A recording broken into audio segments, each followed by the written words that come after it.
Two black military helicopters cut through the night sky over Hartwell City like something out of a war zone, except this was a hospital parking lot. Armored vehicles slammed the emergency entrance of Crestline Medical Center into lockdown. Inside Trauma Bay 3, a blood-soaked combat dog stood over his dead handler's body, snarling at every soldier, every doctor, every person who dared come close. 3 attempts to sedate him. 3 failures. Then a nurse nobody had bothered to learn the name of stepped through the door and whispered one word. The dog stopped. Just like that. And the most powerful men in that room had no idea what they were looking at yet. If you want to find out what that one word was, and why a nurse in a hospital nobody knew had the power to stop a combat-trained military dog, stay with me until the very end. Hit like, drop a comment with the city you're watching from. I want to see how far this story travels. The shift started the way most Thursday nights started at Crestline Medical Center, with a backed-up waiting room, a vending machine that still owed someone their $1.50, and a charge nurse named Dolores reminding everyone that the supply cart needed to be restocked before 7. Mara Calloway clocked in at 6:43, 17 minutes early, which she always was. Not because anyone noticed, not because it bought her anything, just because being early gave her 10 minutes to drink half a cup of coffee in something resembling peace before the floor swallowed her whole. She was 31, brown hair pulled tight, badge still stiff with that plasticky new employee shine, even though she'd been at Crestline for 8 months.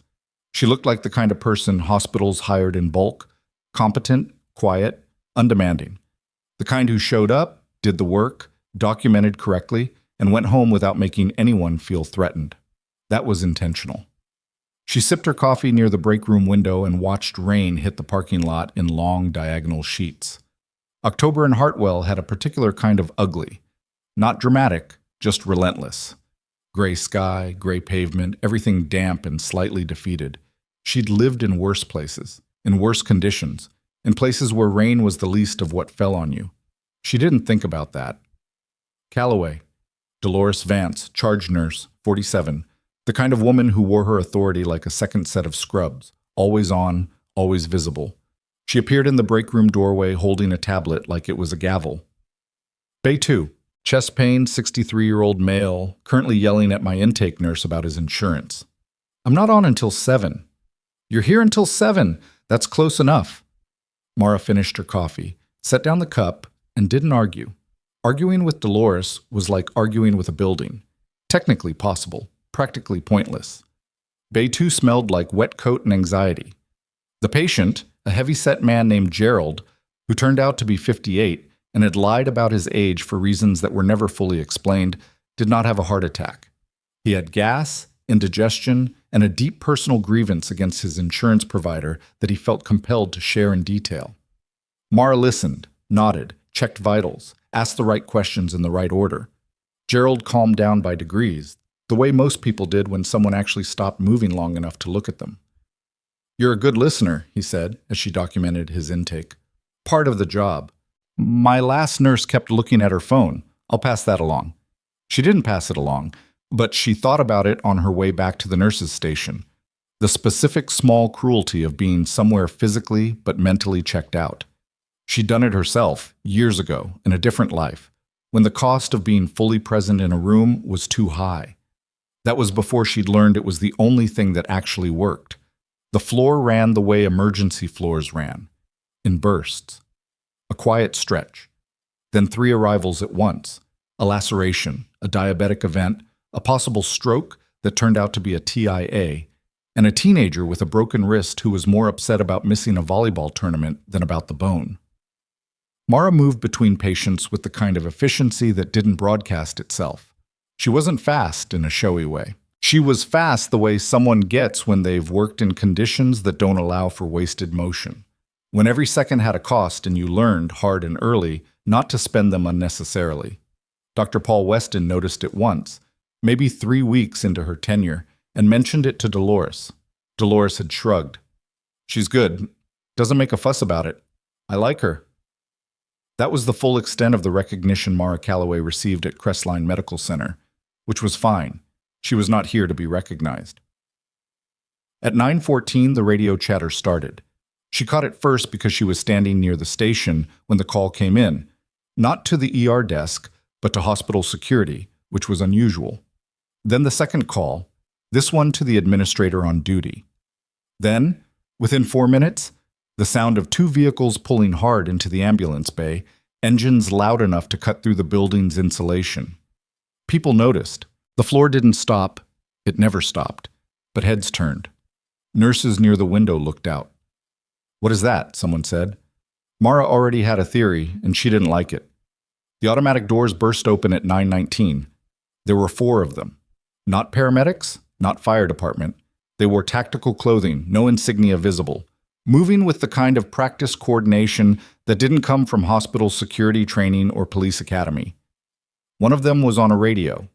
2 were pushing a gurney. The 4th walked ahead, clearing the path the waypoint men do.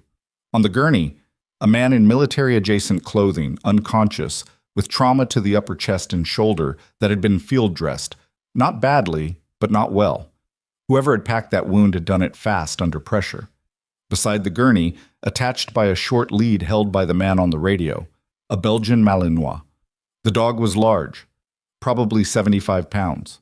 His coat was dark tan with a black saddle pattern across his back, and he was moving in that low, controlled way that working dogs move when they're wired tight, head down, eyes tracking everything, muscles coiled.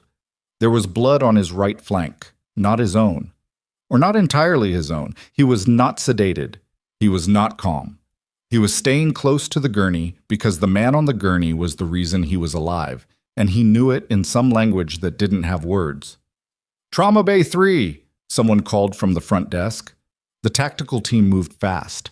The dog matched them stride for stride, and every person they passed gave them a wide berth, not just because of the uniforms, but because of the animal. He was watching everyone, assessing. Not aggressive yet, but the potential was sitting right there, obvious as a loaded weapon on a table. Mara was finishing documentation at a workstation 12 feet from Trauma 3. She watched them move past. She watched the dog. She kept her face neutral, but something in her chest did a thing it hadn't done in a long time. That's a handler bond. That dog's not going to leave his side. She turned back to her screen. Inside Trauma 3, the situation deteriorated within the first 90 seconds. Dr. Weston and his team moved on the unconscious patient the way they'd been trained, fast, systematic, professional. The dog allowed it for exactly as long as it took for someone to try to push the gurney into a more accessible position. The Malinois hit the end of his lead hard enough to make the man holding it stumble. Easy. He hit it again. The snarl that came out of him wasn't loud. It was worse than loud. It was precise, a sound engineered by thousands of years of selective breeding to communicate a very specific message to the human nervous system. Everyone in the room took a half step back without deciding to. "Get him out of here," Weston said. "He doesn't leave the patient," said the man with the radio. "This is my trauma bay. And that is a military working dog protecting a federal asset. He doesn't leave the patient." "Then sedate him." "We tried that in the vehicle. He wouldn't allow it." Weston looked at his team looked at each other, and for a moment the only sound was the monitor and the dog's low, continuous warning. "He's going to attack someone." "He's going to attack someone who moves wrong," the radio man said, and there was something in his voice that suggested he thought that was a distinction worth making. They were at an impasse. Mara heard most of this through the open bay door. She was not assigned to Trauma 3. She had not been asked for her opinion. She had patients of her own to attend to. She attended to her patients. She came back past the bay door 4 minutes later on her way to the medication room, and she stopped. Not because she decided to. Not because it was smart or strategic. She stopped because the dog had his eyes on her, just her. Out of everyone moving in the corridor, out of all the noise and light and motion, he had found her in the doorway, and he was watching her the way dogs watch people they aren't sure about yet. Not threatening, not friendly. Evaluating. She'd been evaluated by a lot of dogs. She recognized the posture. She stood still. Didn't make herself big, didn't make herself small, kept her hands loose at her sides. Breathed normally. Let him look. After maybe 4 seconds, something in his body changed, just slightly. The ridge of tension across his shoulders dropped 1 degree. "Excuse me." The voice behind her was Dr. Weston, moving out of the bay, jaw set. He barely looked at her. "You need to clear this area. I'm in the corridor. The area near Bay 3 needs to stay clear for personnel moving equipment. You're blocking traffic." She wasn't blocking traffic. The corridor was 12 feet wide, and she was standing to the side of it. "Of course," she said, and moved. She went to the medication room, got what she needed, came back out. The shouting had started again. It was louder now, and it had layered not just the tactical team and Weston's staff, but a hospital security officer had appeared and someone from administration, and there was a second conversation happening at the nurses' station that was getting heated. And the dog was worse. He was on his feet now, all four of them, stance widened, no longer watching the room.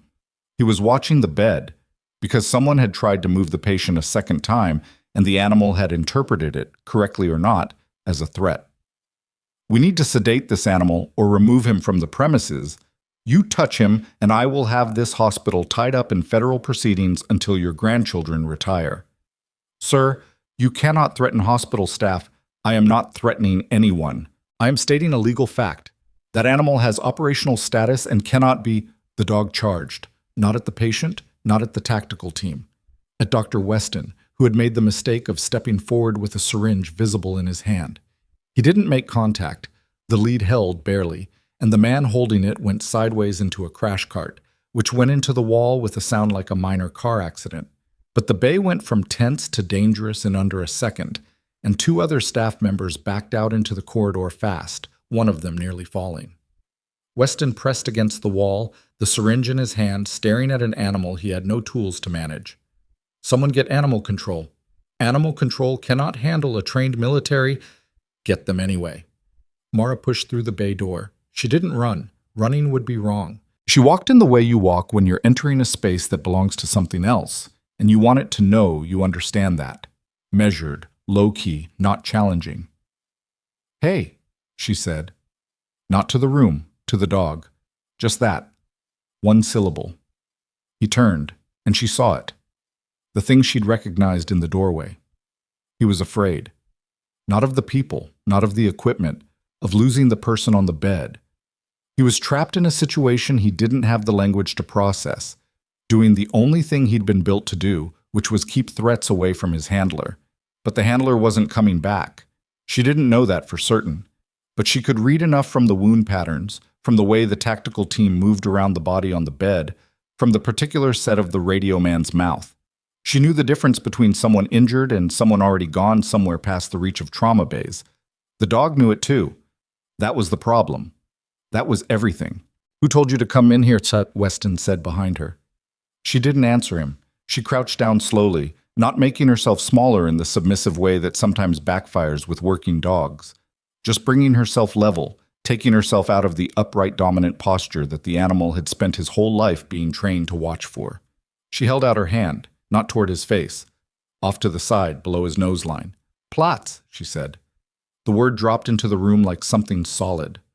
The dog looked at her. He was still vibrating. His whole body was still loaded. "Platz," she said again, and this time she put into her voice the thing that couldn't be faked.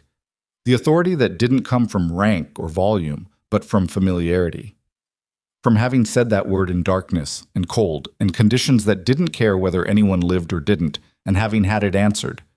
Ranger, she didn't know his name yet, she would learn it later, sat down. Not all the way. He sat on his haunches with his weight still forward, still ready to move, but he sat. His eyes stayed on her. "Good," she said. Quiet. "Good boy." The room was silent. Then Weston said, "What did you just say to him?" "Platz. It's German for down. Working dogs trained in Schutzhund usually take commands in German." She didn't look up from the dog. "He's been trained in the IPO system, probably since he was a puppy. He's not malfunctioning. He's doing his job." "That's not—" "How do you know?"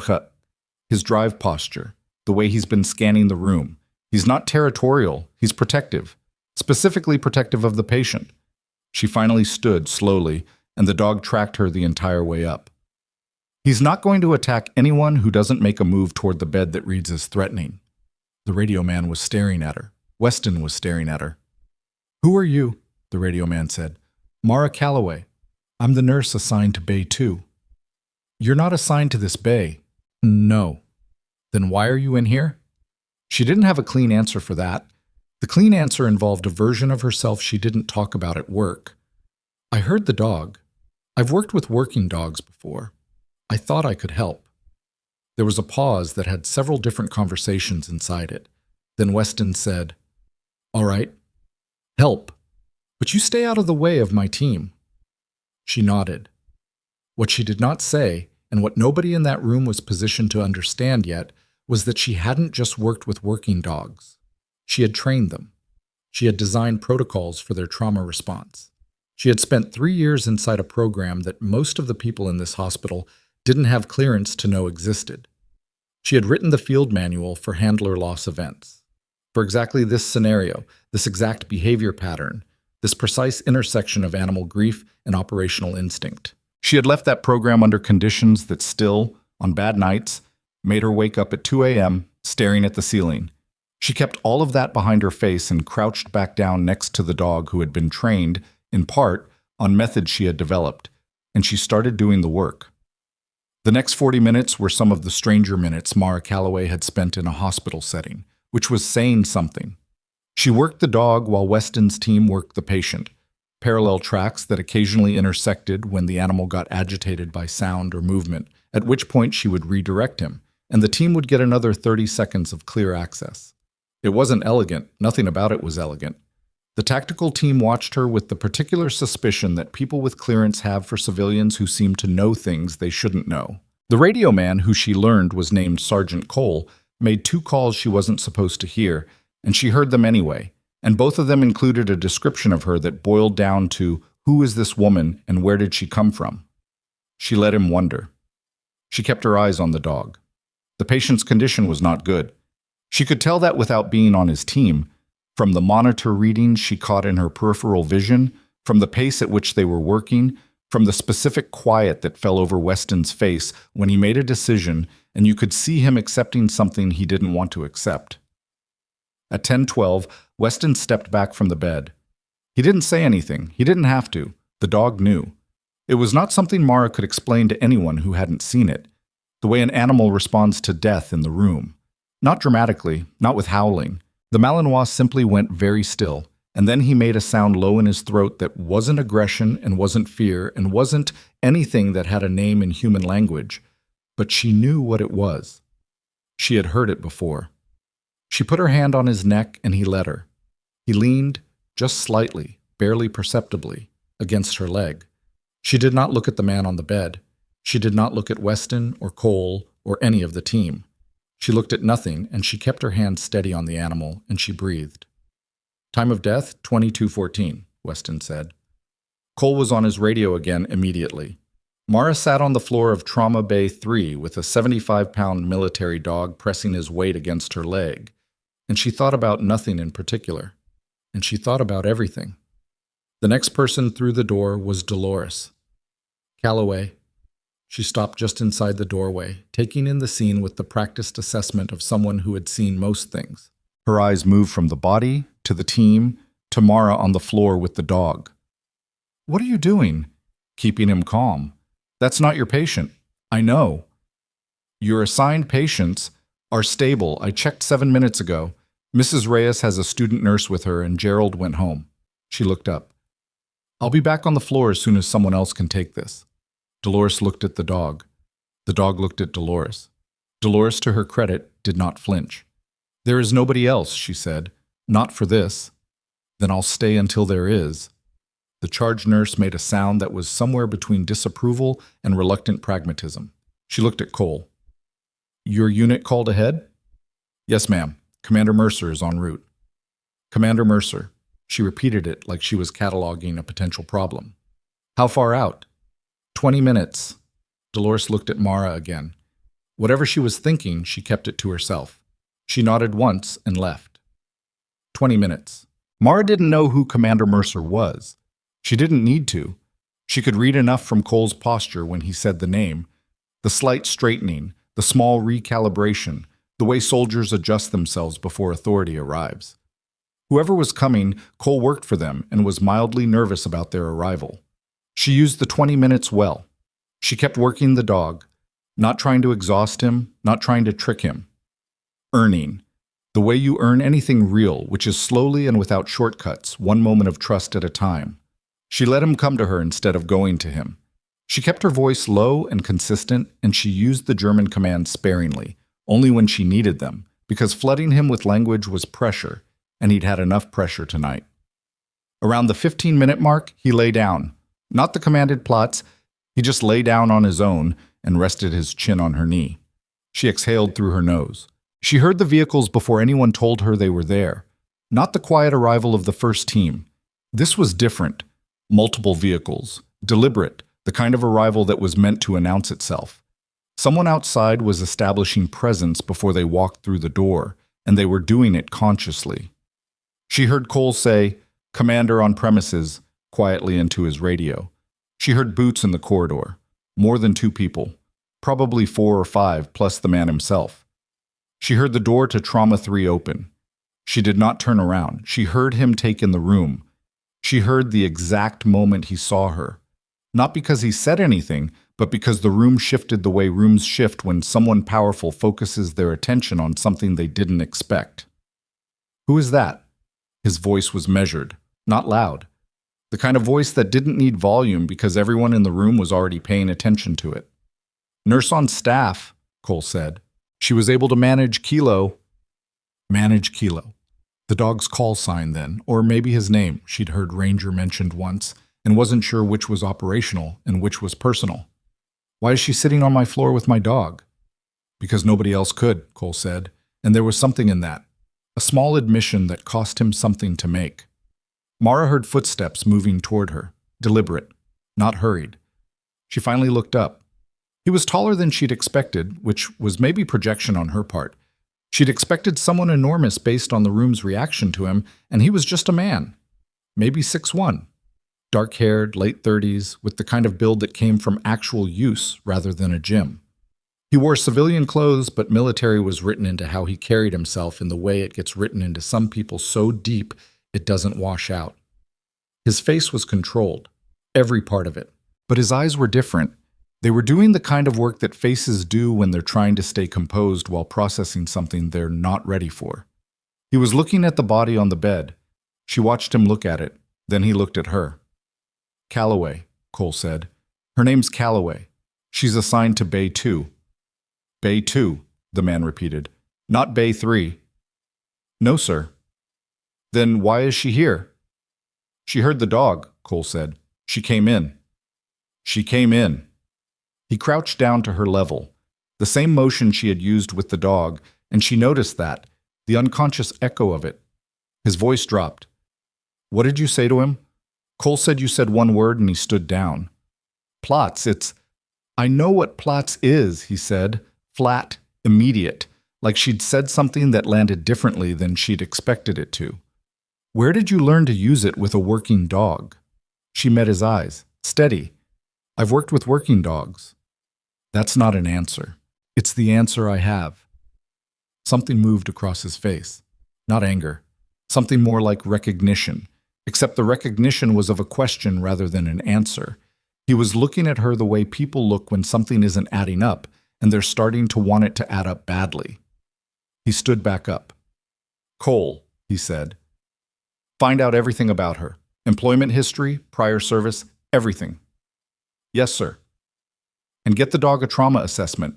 I want vitals, wound check, everything." "Sir, the dog won't let the vet team." "I know."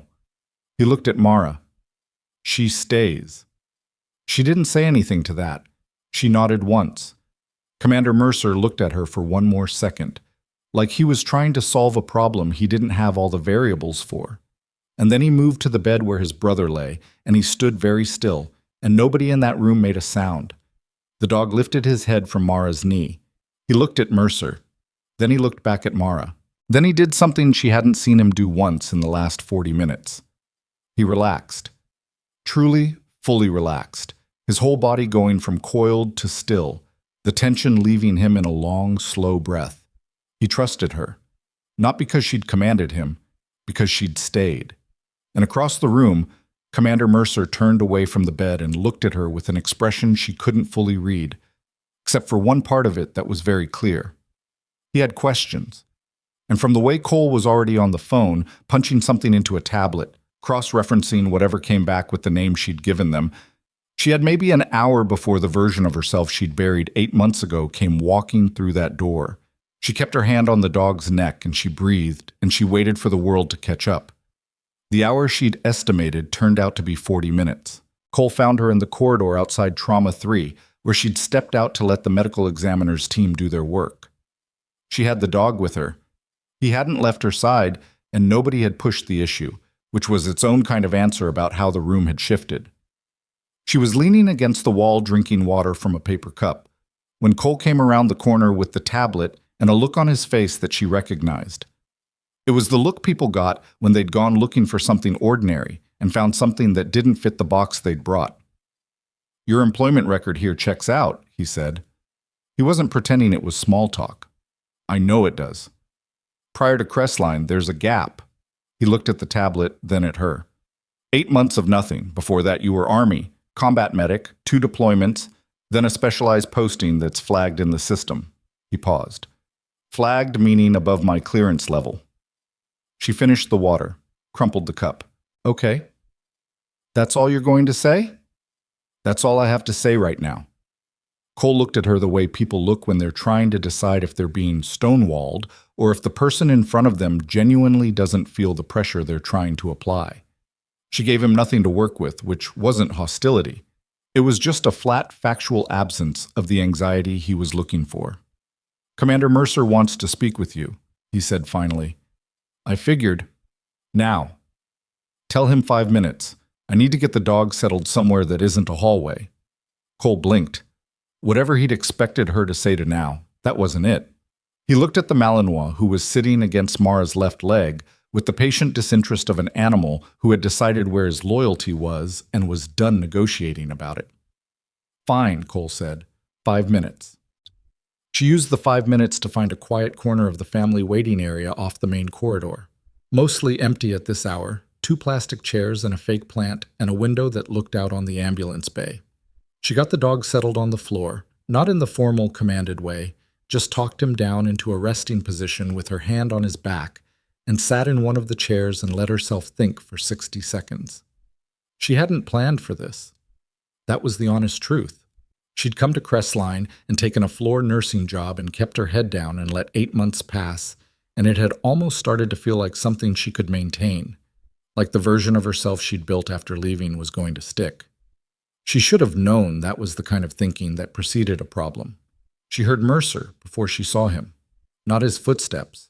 Those were quiet, controlled. But the shift in ambient sound that follows someone moving through a space with authority, the way people make small adjustments to their own trajectories, the half-second of recalibration. He came around the corner and stopped in the doorway. He looked different than he had in Trauma 3. Not softer exactly. That wasn't the right word. More present. The controlled composure was still there, but it had changed texture, the way a surface changes when the light shifts. He'd seen his brother. He'd stood in that room. Whatever he'd been before that moment, he was now also a man who had absorbed a loss and was carrying it through a hospital corridor at 11 at night because there was still work to do and the work didn't wait. She knew something about that. He sat in the chair across from her. He didn't look at the dog. He looked at her. "The flagged posting," he said. "Iron Wolf." She kept her face where it was. "Where'd you get that name?" "I made a call." He paused. "Victor Hale." The name landed in her chest like something cold. She didn't let it show. Or she didn't show much. She saw his eyes track something in her expression, some small tell she hadn't been fast enough to suppress. "You know him," Mercer said. "I know who he is. He ran Iron Wolf for 4 years. I know what he did." That came out flatter than she intended, and Mercer caught it. He leaned forward slightly, elbows on his knees, and studied her in the careful way that people study something they suspect is more complicated than it looks. "He's going to be here by morning," Mercer said. "He was already being brought in as a consultant before tonight. My unit's been working on a case that interfaces with his program. When Cole flagged your record, he stopped. Hale specifically asked to be notified. She exhaled through her nose. Of course he did. That's the second time you've said something like that. Like what? Like you know exactly how he operates and you're not happy about it. She looked at the window. Rain still coming down. The ambulance bay below was mostly quiet now, just one of the tactical vehicles still parked crookedly near the entrance, a visual reminder that tonight was not an ordinary night. What do you actually want to know? She said. I want to know what Iron Wolf trained you for and why you left. You could ask Hale. I'm asking you. She looked back at him. He was watching her with something that wasn't pressure exactly, more like patience that had a question inside it. He'd lost his brother tonight. He was running a unit that had just lost an operative. He had a dog that had refused every handler except a nurse he'd never heard of, and that nurse had a classified posting in her file that led directly to a program he was now learning had shaped his entire team's K9 protocols. He had a right to some of this, she thought. Maybe not all of it, but some. Iron Wolf was a specialized trauma and recovery program, she said. Military working dogs and their handlers specifically focused on high-casualty environments, combat trauma, handler injury response, handler death response. She looked at the dog. What Ranger did tonight. That's a documented behavior pattern. It's in the literature. It's called handler loss protective fixation. When a dog loses its handler in a traumatic context, particularly under active threat conditions, the bond drive can transfer to a protective mode. The dog is essentially still working, still guarding, but the thing they're guarding is grief, not a person. Mercer was quiet. Iron Wolf developed the response protocol. The commands, the de-escalation sequence, the specific environmental adjustments that make it possible to reach them without forcing sedation. She paused. I was on the team that built it. How long? 3 years on the program. 1 year before that in research. He was looking at her differently now. Not with suspicion, not with the contained assessment he'd come in with. Something more complicated. That protocol saved my brother's dog, he said. It wasn't quite gratitude. It was more like the specific disorientation of realizing a thing you didn't know existed had mattered enormously. I know. Then why? He stopped, reformulated. Why are you a floor nurse in an emergency department with that background? I left the program. Why? She'd known this question was coming, and she still wasn't fully ready for it. Not because the answer was a secret, exactly. It was more that the answer was the kind of thing that sounded different, depending on who was asking and whether they already knew Victor Hale. I had a disagreement with program leadership about methodology, she said. That's diplomatic. I'm trying to be. Don't. He said it without edge, just direct. It's late, my brother is dead, and your methods just saved the only living thing that was with him when it happened. You don't have to be diplomatic with me tonight. She looked at him for a moment. Something about his directness was unexpectedly disarming. Not because she was unaccustomed to directness, but because it was paired with a kind of grief that made it honest in a way that performance of authority usually wasn't. Hale believed that handler loss protocol should prioritize rapid operational readiness, she said. Get the dog stabilized, get the dog cleared, get the dog back in rotation as fast as possible. I thought that was wrong, not just ethically, tactically. A dog that hasn't been allowed to process handler loss is a liability. They fail under pressure, they redirect aggression, they break in the field in ways that get people killed. She paused. I told him that. I documented it. I submitted findings. He buried the findings, and I was told my role on the program was being restructured. Removed. Quietly, so it didn't look like a disagreement. Mercer was very still. I could have pushed back through official channels, she said. I started to. And then I realized that Hale had enough standing and enough relationships that an official challenge from a program medic with 3 years in was going to go exactly nowhere, and I was going to spend the next 2 years of my life in a fight I was going to lose. She looked at her hands. So I left, cleared out, took a civilian nursing position, buried the file. And the 8 months? I didn't know who I was outside of that work for a while. She said it plainly, like it was just a fact. It took time. He didn't respond to that immediately. She appreciated it. The instinct to fill silence with something reassuring was almost universal and almost always wrong. He just let it sit. Hale is going to come here and assert operational authority over Ranger, he said finally. I know. He's going to want the dog assessed and cleared for retraining by his team. I know that too. And you know what that means. She did. She knew exactly what it meant because she'd watched it happen to 4 dogs during her time on the program, and she knew what the accelerated protocol looked like from the inside. She knew what it did to the animal. She knew what it produced, something that functioned technically, on paper, in controlled environments, something that looked fine until it wasn't. What are you going to do? Mercer asked. What I can. It's the only answer I have right now. She looked at him directly. What are you going to do? Because Hale is coming here with your unit's connection to his program, and you have a dog that he's going to try to take operational jurisdiction over, and you have a full trauma team that just watched a floor nurse de-escalate a military working dog using classified protocols she shouldn't have access to. She paused. Your people are already asking questions. He held her gaze. Yes. So I need to understand what I'm dealing with before I decide how to deal with it. She nodded. That was fair. That was actually, she thought, smarter than she'd given him credit for in the first 40 seconds she'd had to assess him. You have my file, she said. You have what Cole pulled. I have a flagged clearance and a gap and a name. That's enough to start. He stood. She expected him to leave, yet he'd gotten what he came for, more or less. Instead, he looked at the dog. Ranger was watching him. Not with the locked protective intensity from Trauma 3, but with something more complicated. An animal working out a relationship in real time, aware that this person had something to do with the man who was gone and uncertain what that meant for the present arrangement. Mercer crouched down. He didn't reach out. He just crouched, the way she had, and let the dog look at him. After a moment, Ranger put his nose out and touched Mercer's hand. It lasted maybe 2 seconds. Then the dog pulled back and looked at Mara. Something in Mercer's face moved. He stood back up, and she looked away to give him the privacy of that moment, and there was quiet between them for a little while that wasn't uncomfortable. He left without saying anything else. She sat with the dog and let the night get heavier around her. At 12:43, Dolores found her in the corridor and told her to go home. My shift doesn't end until 7. Your replacement came in early. Personal favor.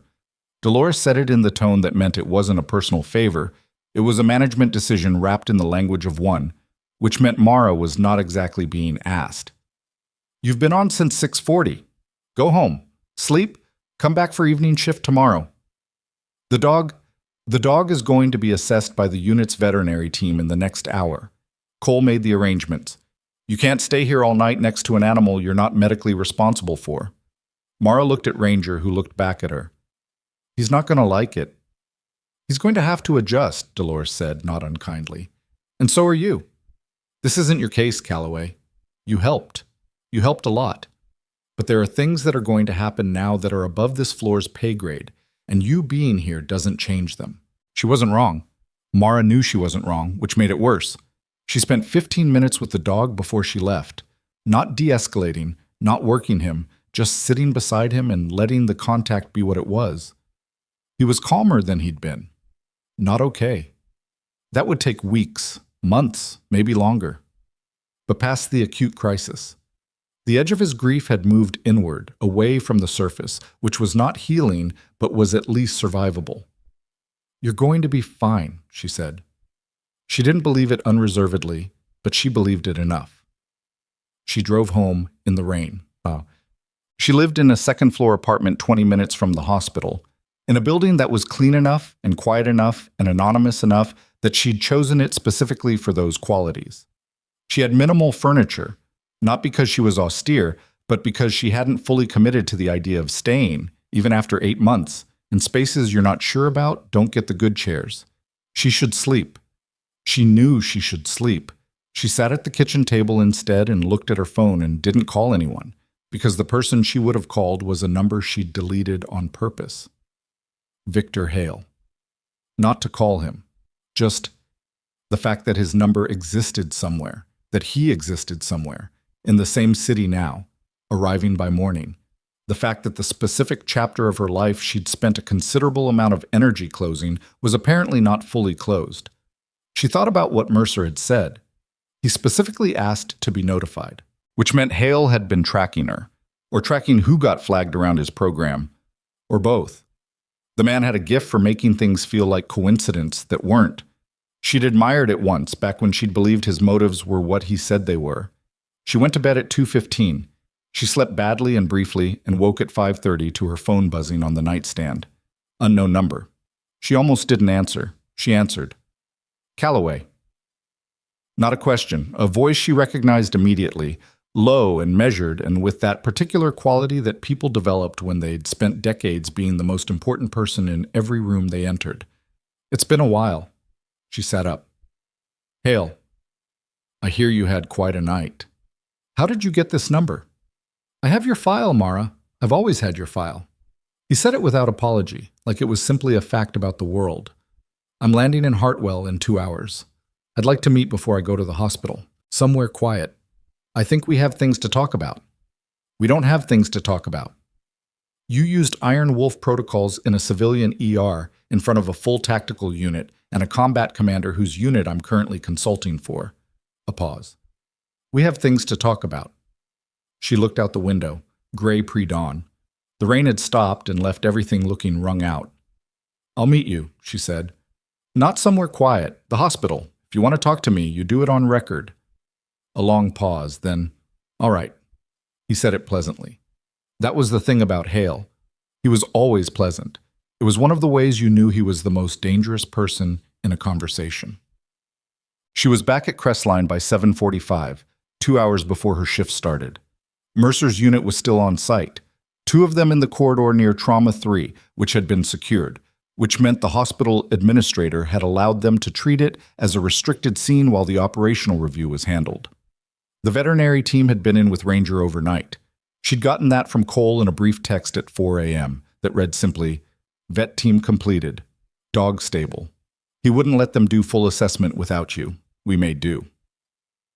She found the dog in a side room off the main corridor that someone had converted hastily into a recovery space.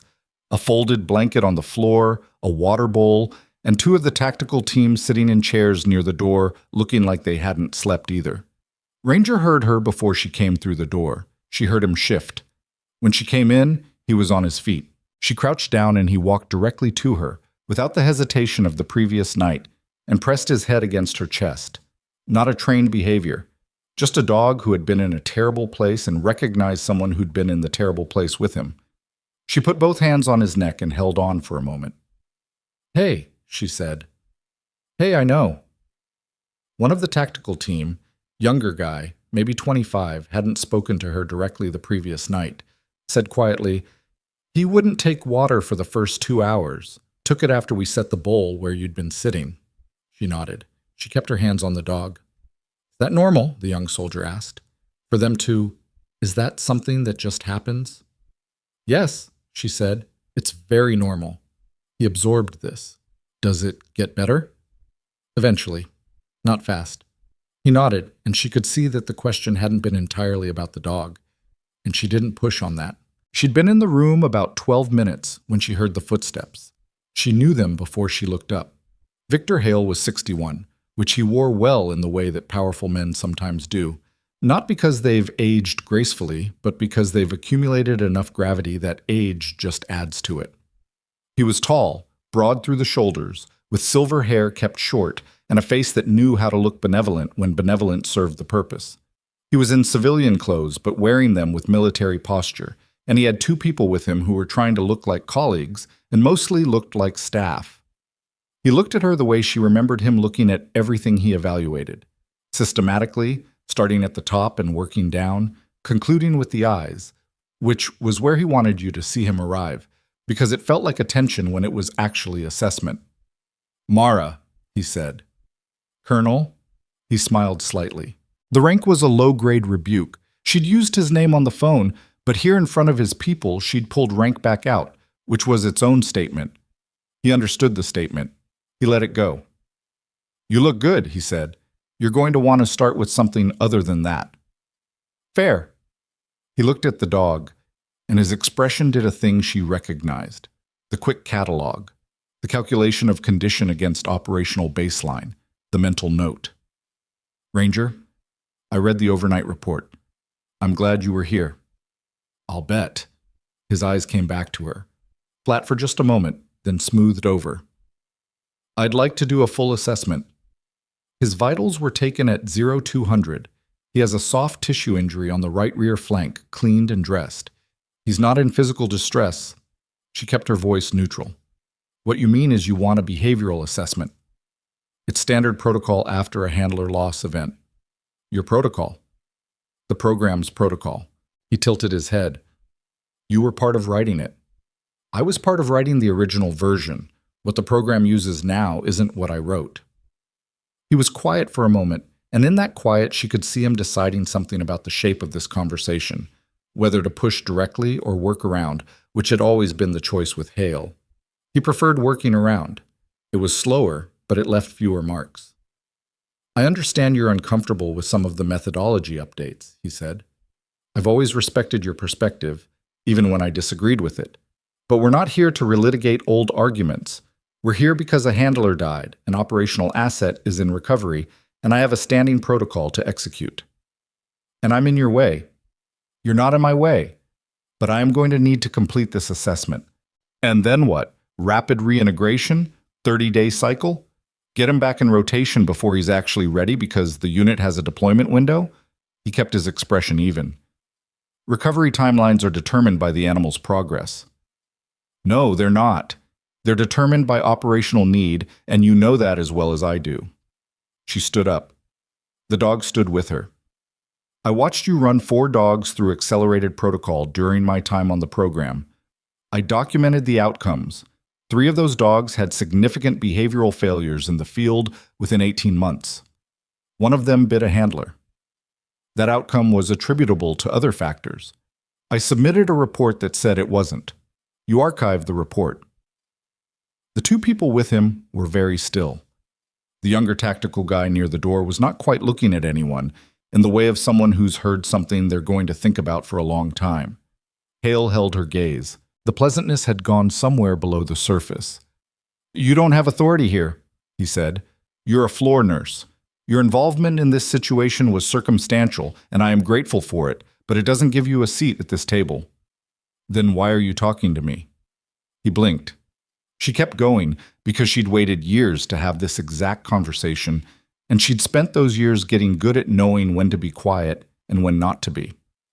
"If I don't have authority and my involvement was circumstantial, you don't need my cooperation. Go run your assessment. But I'm telling you right now that dog is not going to let your team near him without a familiar handler present, and none of your team has worked with him since last night, and I have." She paused. "So you need me.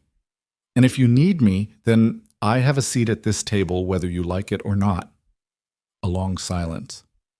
"You've gotten harder," he said. "I've gotten clearer." The door opened behind him. Mercer. He took in the room in under 2 seconds. Hale, his staff, Mara standing her ground with the dog at her side, and his face did something very brief and not entirely readable. He looked at Hale. "Colonel Hale, you're early." "Commander Mercer, I wanted to get here before the hospital's administrative team started making decisions about operational assets. Smooth, immediate, no gap between the observation and the reframe. I understand there's been some confusion about jurisdiction." "There's been no confusion," Mercer said. "Ranger is my unit's asset. Your program is a consulting relationship. That's been true since the partnership began, and it hasn't changed." Hale looked at him carefully. "Of course. Nurse Calloway has been providing direct care. I've asked her to continue until the animal is stable enough for full assessment. I was just explaining to her that the assessment needs to happen on a specific timeline. I know what Iron Wolf's timeline looks like," Mercer said, "and I know what it produces. My brother built his relationship with Ranger over 2 years. I'm not putting that dog into a 30-day cycle because it's convenient for a deployment window." He paused. We'll do the assessment when Calloway says he's ready. Not before. Hale was quiet. It was a different kind of quiet than the quiet he used in normal conversation. Less managed, more particular. He was recalculating. She could almost see it. The mental repositioning, the identification of new leverage points, the shift from one approach to another. That's not standard. My brother is dead, Mercer said. It came out level, but with a weight underneath it that silenced the room completely. I'm going to make one decision tonight that isn't standard. That's the one I'm making. He looked at Mara. Can I speak with you outside? She followed him into the corridor. He didn't go far, just out of earshot of the room, standing near a window that looked out on the same gray Hartwell morning she'd watched from her apartment 2 hours ago. He's going to push back, she said. I know. He has standing in your unit's operational framework. Consulting relationship or not, he has actual leverage. I know that too. Mercer looked at her. What do you need to make the case? What? To make the case that the protocol is wrong. That accelerated reintegration produces failures. You said you documented it. She looked at him. I documented it 4 years ago, and Hale buried the report. Do you still have a copy? She was quiet for a moment. Do you? He asked. She hadn't thought about the document in months. She'd thought about what was in it. She'd thought about that fairly regularly, especially on the night she woke up at 2 a.m. staring at the ceiling. But the document itself, she had it. She'd kept it. Not strategically, not as a weapon. She'd kept it the way people keep things that cost them something, because there was something wrong about letting it disappear entirely. Yes, she said. Then we need it. He held her gaze. Hale is going to make a move before the end of today. I don't know exactly what form it takes, but he's not the kind of man who accepts a setback and goes home. He paused. I've dealt with people like him before. He's better at it than most people like him. I know. That's why I'm asking you now instead of waiting to see how it develops. She looked at the window. The sky was lightening. Not warmth, just the particular gray becoming a slightly lighter gray that passed for morning in October in Hartwell. She thought about the 8 months. The apartment with not enough furniture. The badge that still felt stiff. The specific deliberate smallness of the life she'd built to make herself safe from exactly this.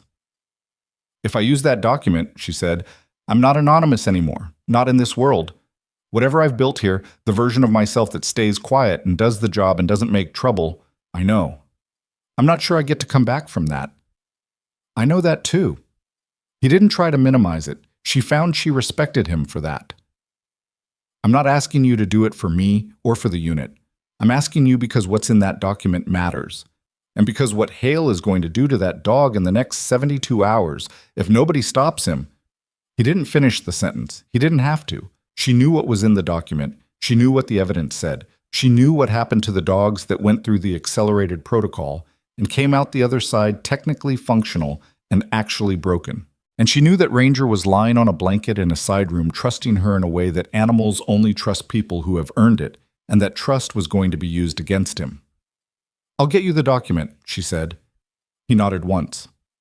What happens after? She said. Honestly? Honestly. I don't know, he said. But I know Hale doesn't get to walk in here and use my brother's death as a mechanism to push through his protocol without anyone pushing back.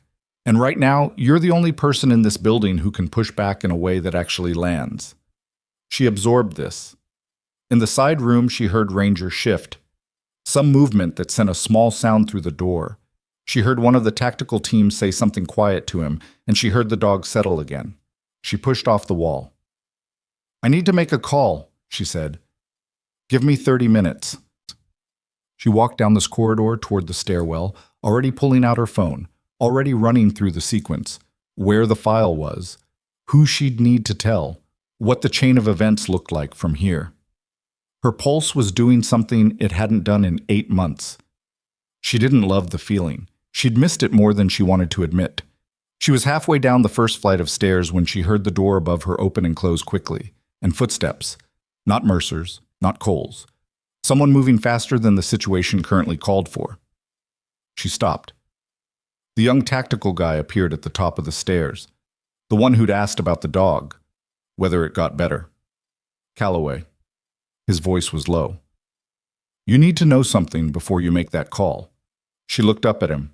His face had that specific quality of someone who'd made a decision about which side of a thing they were on and was now committed to the consequences. Hale already contacted the hospital's chief of staff, he said, 20 minutes ago, before he came to the room. He paused. He's not here about the dog, or not just about the dog. He's requesting access to your employment records and your prior clearance file. He's trying to get you removed from patient care pending a review of your credentials. She stood very still on the stairs. He came here to discredit you, the young soldier said, before you have a chance to say anything. The morning light through the stairwell window was exactly the same flat gray it had been for the last hour, and nothing in the building changed, and the world continued its ordinary motion all around her. But something in Mara Calloway's chest went very, very quiet. And then the thing that had been quiet for 8 months woke up. She didn't go back upstairs immediately. She stood on the landing for maybe 15 seconds, which was all she allowed herself, running the sequence in her head the way she used to run threat assessments. Not emotionally, not reactively, but with the specific cold clarity of someone who has learned that the first 30 seconds after bad information determine whether you respond or just react. Hale had moved before arriving. That was the important detail. Not that he wanted her removed, she'd anticipated something like that the moment Cole had mentioned his name the previous night. The important thing was the timing. He'd called the chief of staff 20 minutes ago, before coming to the side room, before the conversation, before giving her any indication of what he was doing. He'd run his opening move while looking her in the eye and discussing the dog. That was not improvisation. That was a man who had already decided the shape of this fight before he walked through the door. She looked at the soldier on the stairs above her. "What's your name?" "Decker. PFC Decker." "Why are you telling me this?" He met her gaze. "Because I was in the room last night. I watched what you did with Ranger. And I watched Hale look at that dog this morning like he was inventory." He paused. "I've been in this unit 14 months. Sergeant Mercer was the best handler I've ever seen work. Ranger was his. That dog doesn't deserve what comes after Hale runs his protocol. I know what the protocol does. We all know." She held his gaze for a moment. "You understand what this costs you?" "Yeah." He said it without drama, just acknowledgement. "Okay." She started moving back up the stairs. "Stay out of it from here. You've done enough." She pushed through the door onto the floor and went directly to the nurse's station, where she used the workstation terminal because her phone felt like an exposure right now, and hospital computers had their own kind of record that was harder to quietly erase. She pulled up her personal cloud access, the encrypted personal account she'd maintained since leaving the program, not because she'd planned to use it, but because some habits from a previous life were harder to break than others. She found the file in under 2 minutes. It was still there. Everything she'd documented, case histories, outcome data, behavioral failure incidents, the specific instances where accelerated protocol had produced animals that functioned in controlled assessment and broken the field. 4 years old. But the methodology hadn't changed, which meant the data was still relevant. Hale knew that. That was part of why he'd moved on her credentials first. She forwarded it to Mercer's secure contact number, which Cole had given her at 4 a.m. in the same text that mentioned Ranger's overnight vitals. Then she printed a hard copy, which felt almost archaic, but paper was harder to make disappear than a digital file when someone with clearance started pulling strings.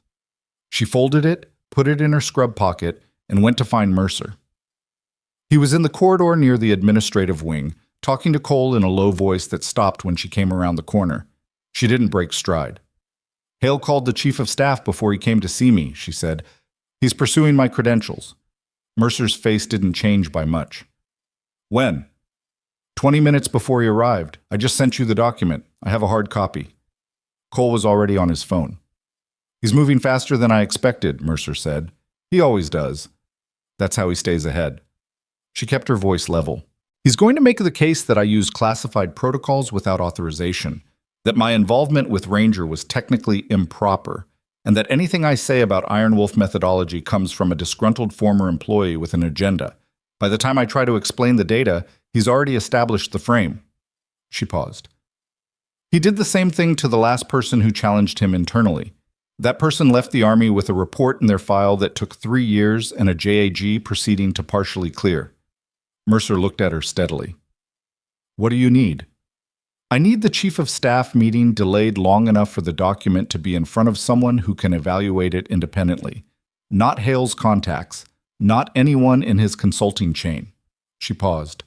Does your unit have JAG representation on site? Not on site. I can have someone here in 2 hours. That might be too long. Cole looked up from his phone. I can reach Judge Advocate at Fort Callum. If Commander Mercer formally requests a hold on the administrative proceeding pending an operational review, the hospital's legal counsel will almost certainly advise the chief of staff to pause.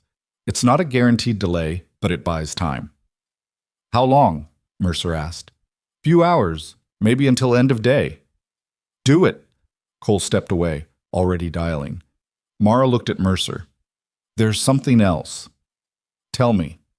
Hale's going to go back to Ranger while we're dealing with the credentials issue.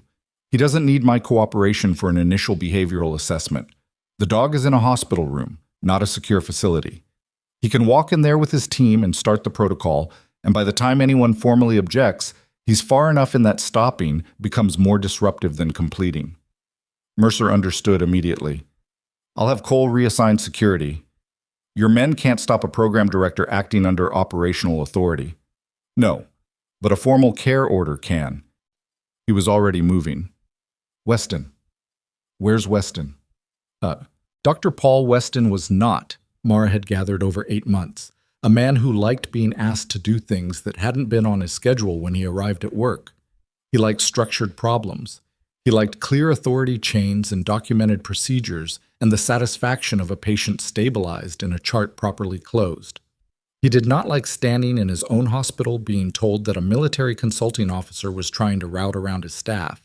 And he definitely did not like hearing that a nurse he'd told to stay in her lane the previous night had apparently been the only thing standing between a very bad outcome and the specific brand of institutional chaos that made hospital administrators prematurely gray.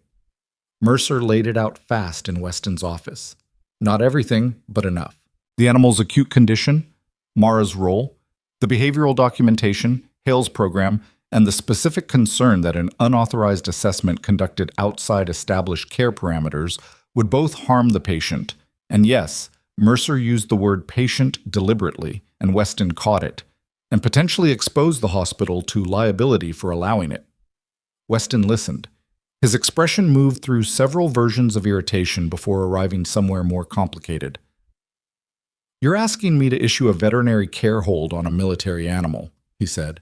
The animal presented at this facility with acute injuries and behavioral distress. Your facility has a documented care relationship. Yes, I'm asking you to issue a hold. Mercer held his gaze. I'm also asking you to think about what it means that a military consulting officer is attempting to access a patient, any patient, in your facility without going through your care team. Weston looked at Mara, who was standing to Mercer's left and had not said a word since they'd entered the office. You, he said. Bay 2 nurse who apparently knows classified military dog training. I don't know a good way to explain that quickly, she said. Try. She explained. Not the full version. There wasn't time for the full version, but the bones of it. The relevant bones. Iron Wolf, the protocol, what she'd built and why she'd left and what the document contained. Weston was quiet when she finished. You should have told someone on staff, he said. Probably. Definitely. He turned back to his desk. I'm issuing a care hold pending formal assessment review. Anyone who tries to conduct behavioral evaluation on that animal without my authorization gets escorted out. I'll tell Dolores.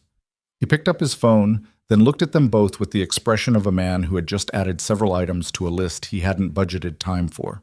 This is going to be a very long day. Yes, Mercer said. I know. Thank you. They were back in the corridor when Mara's pager went off. Not her phone. The hospital pager, the one she carried on shift. The number was Dolores's extension. She stopped walking, looked at it. Something in her gut said this wasn't about a patient. She was right. Dolores met her outside the administrative wing with the specific controlled expression of a woman managing something she hadn't been told the full truth about and knew it.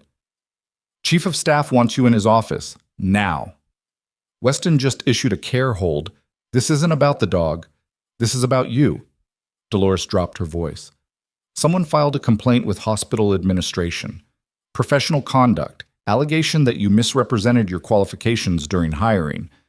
Mara held the pager in her hand and felt the architecture of what Hale had built become clear. The credentials challenge was the public move.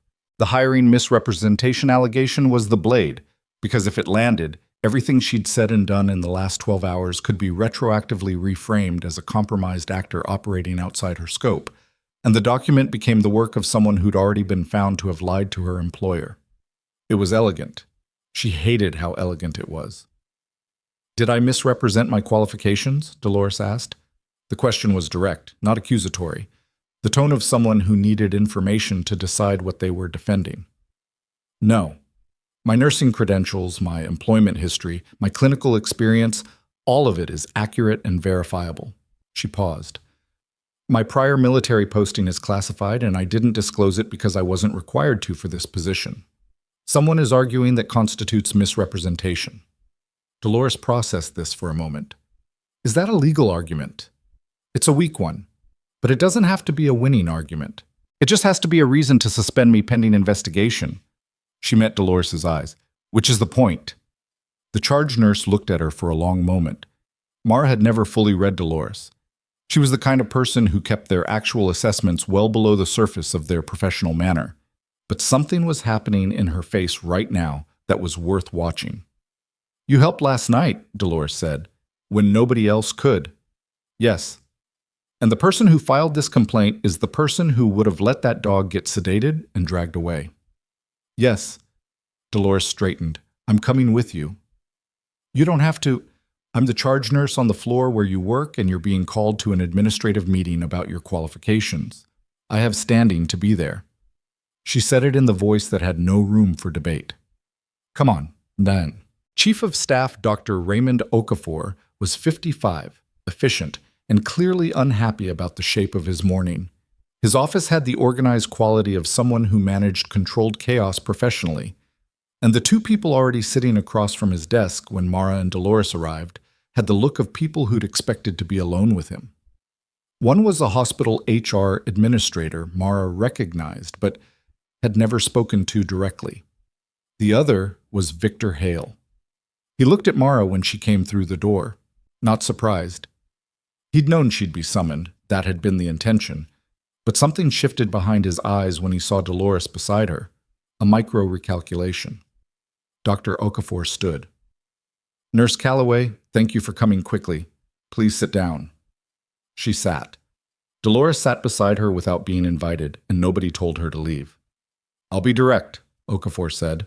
"A formal complaint has been filed with administration raising questions about whether your prior military background was adequately disclosed during the hiring process, and whether your actions last night, specifically your involvement with a non-assigned patient and the use of specialized protocols, fall within your defined scope of practice at this facility." "May I ask who filed the complaint?" Mara said. Hale answered before Okafor could. "I filed it on behalf of the Iron Wolf program, in my capacity as a consulting officer with standing authority over Iron Wolf operational assets."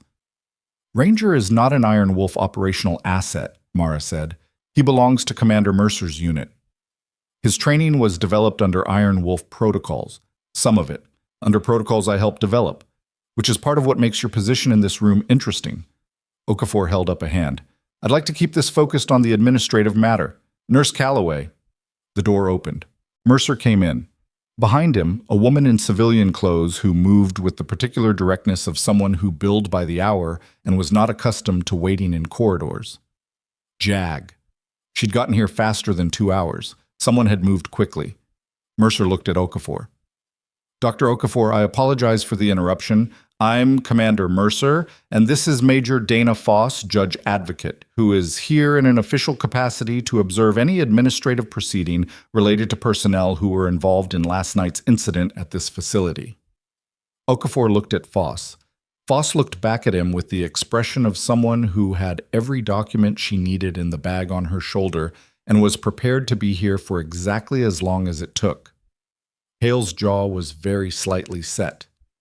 "Colonel Hale," Foss said, looking at him directly, "I've been reviewing the documentation forwarded to my office this morning, The behavioral outcome report filed by Nurse Calloway during her tenure on Project Iron Wolf. She put a tablet on the desk in front of Okafor. I'd like to address why that report was archived rather than entered into the program's formal record. The room was very quiet. Hale looked at the tablet, then at Mara. For the first time since he'd walked into Crestline Medical Center, his face didn't have the management structure it had been wearing. Just for a second, just long enough. That report, he said, was reviewed and determined to lack methodological. It was reviewed by you, Foss said, and archived by you. And the 3 personnel who co-authored it were all subsequently reassigned or separated from the program within 8 months of its submission. She paused. I'd like to discuss that pattern. The HR administrator was looking at Hale with the expression of someone who had walked into a room expecting a straightforward disciplinary proceeding and found something considerably less straightforward. Okafor looked at Mara. She looked back at him steadily.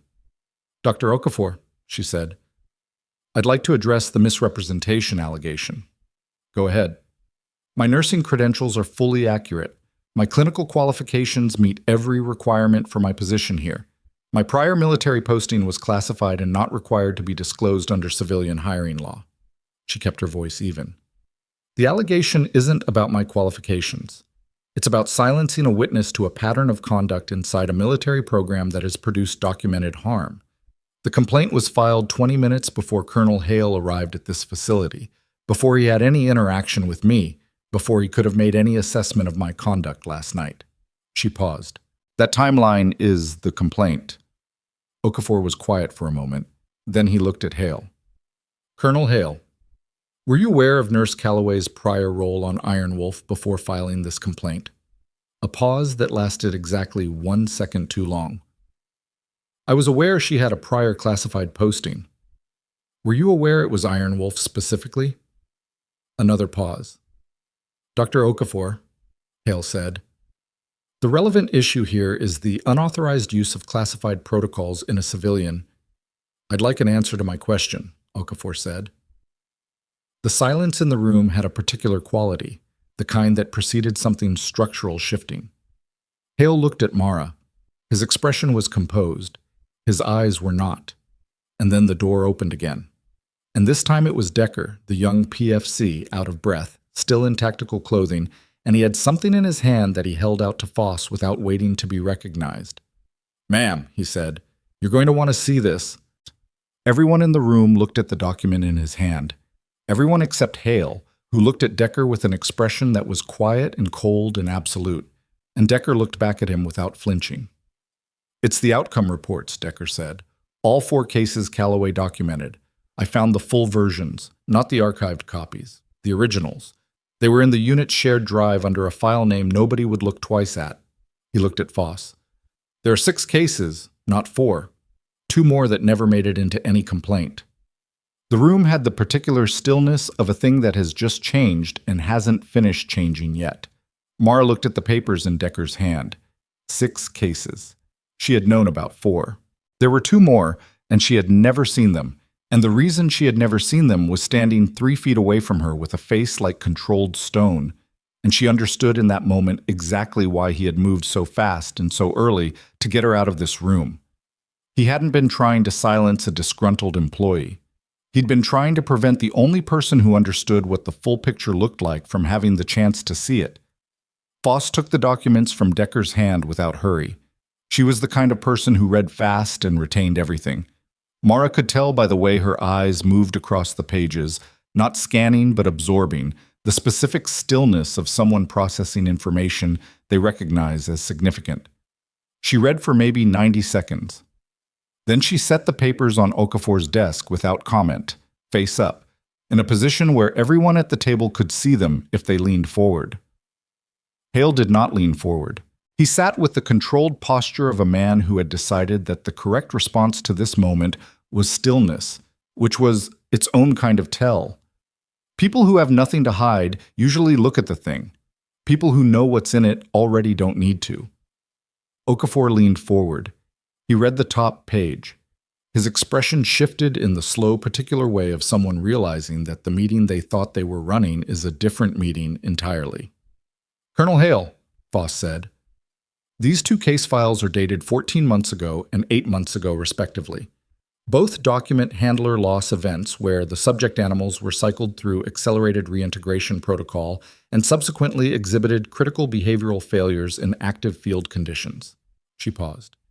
The 8-month-old case resulted in a handler injury. The room absorbed that.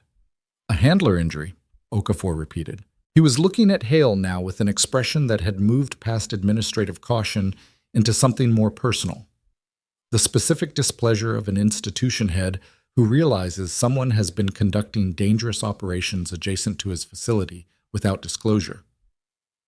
The injury was documented as a training incident, Hale said. It was documented as a training incident in the summary report that went to oversight, Foss said. The full case file uses different language. She tapped the paper. The dog broke during a live exercise. The handler required surgical intervention. That outcome was attributable to other factors, Mara said. Hale looked at her. That's what you were going to say? She said. It's what you said about the first case I documented. Other factors, handler error, environmental variables. She kept her voice flat, not angry. Anger would be the wrong register, and she knew it. It's the phrase you use when the data points at the protocol and you need it to point somewhere else. Hale looked back at Foss. He'd stopped looking at Mara in a way that was more pointed than continued eye contact would have been. He was removing her from the equation he was running, and she let him because the equation was already wrong. I'd like to speak with legal counsel before this continues, he said. You're welcome to do that, Foss said, but I want to be clear about what this is and isn't. This is not a criminal proceeding. You're not under arrest. You came to this hospital to file an administrative complaint against a civilian employee, and the materials now on this desk are relevant to whether that complaint was filed in good faith or as a suppression effort. She held his gaze, which is a distinction that matters considerably for what happens next. The HR administrator had stopped taking notes. She was looking at her own hands. Okafor said, I'm going to ask that this meeting be suspended pending a review of these materials by the hospital's legal team. He looked at Hale. Colonel, I'm also going to ask that you not access any area of this facility beyond the main lobby until that review is complete. That includes the room where the animal is currently in recovery. I have operational authority. In this building, Okafor said, with a precision that surprised Mara a little, you have the authority I extend to you, and I'm retracting it temporarily pending review. He said it evenly, not with heat, but with the specific weight of someone who has remembered that this is his house. That's my prerogative as chief of staff, and I am exercising it. Hale stood. He straightened his jacket, a small, composed gesture that was the physical equivalent of resetting, which told her he wasn't done, just repositioning. He looked at Mara once more before he left, and the look was long enough and specific enough that it said several things without saying any of them. She held it without expression. Then he was gone, his two staffers trailing behind him, and the room let out a collective breath it had been holding without fully realizing it. Decker was still standing near the door.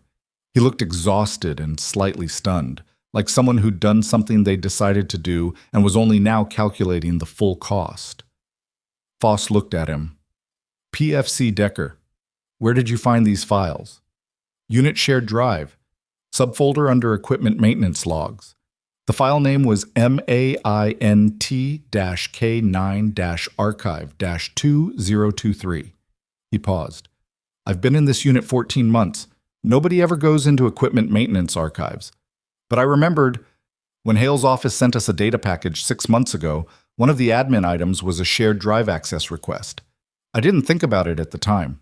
He had authorization through the consulting agreement. Another pause. Last night, I started thinking about it. Foss nodded once. She didn't thank him. She was too careful for that, too aware of the change she was in the middle of, but something in her posture acknowledged what it had cost him to be standing in this room. Mercer was looking at Decker with an expression that was more complex. Not pride exactly, more like the recalibration of someone who thought they knew the full picture of a person and just found out they didn't. You'll need to make a formal statement, Foss told Decker. Yes, ma'am. I know. It'll go in your record. I know that too. She held his gaze for a moment, then she nodded and looked at Mara. I need the full account of your involvement from last night forward. Timeline, observations, any communications with Hale or his staff. Can you do that in the next hour? Yes. Then let's find a room. The formal statement took 90 minutes, not 60, because Foss was thorough and the timeline had layers, and she wanted every layer documented cleanly. Mara sat across from her in a conference room on the second floor and went through it the way she used to write after-action reports. Chronological, specific, without editorializing. Just the facts in the order they happened, with the context that made them make sense. Foss recorded it. She also wrote things down in a notebook by hand, which Mara found she trusted more than the recording, for reasons she couldn't fully articulate. When they were done, Foss looked at her notes for a moment before looking up. The original 4 cases in your report, the 2 additional cases Decker found.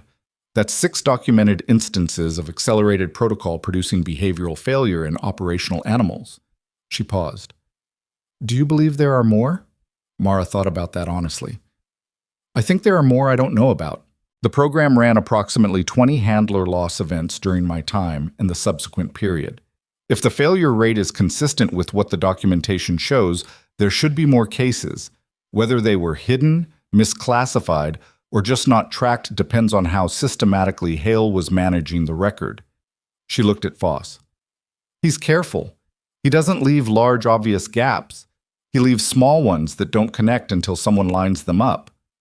You lined them up. I had 4. That wasn't enough. She paused. 6 might be. Foss closed her notebook. What do you want out of this?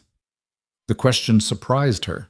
Not because it was inappropriate, it was actually the most relevant thing anyone had asked her in the last 12 hours, but because she hadn't expected Foss to ask it directly. I want the protocol suspended pending independent review, she said. Not Hale's review. Not anyone in his consulting chain. External, independent, with access to the full case record. She paused. And I want the dogs to be assessed on an actual recovery timeline, not 30 days, not whatever the deployment window requires, what the animal actually needs. That's it? She thought about it. That's the part that matters. Foss looked at her for a moment with the expression of someone who'd expected a longer list. Okay, she said. Boss, by 1 p.m, the shape of the day had changed completely. Hale was in the main lobby with his 2 staff members and a lawyer who had arrived in under an hour, which told Mara he'd had one on standby, which told her he'd known this might go sideways. The lawyer's presence felt aggressive until she realized it was defensive. Hale was positioning, building his response, but he was also covering himself, and that was different from the morning's confident forward momentum.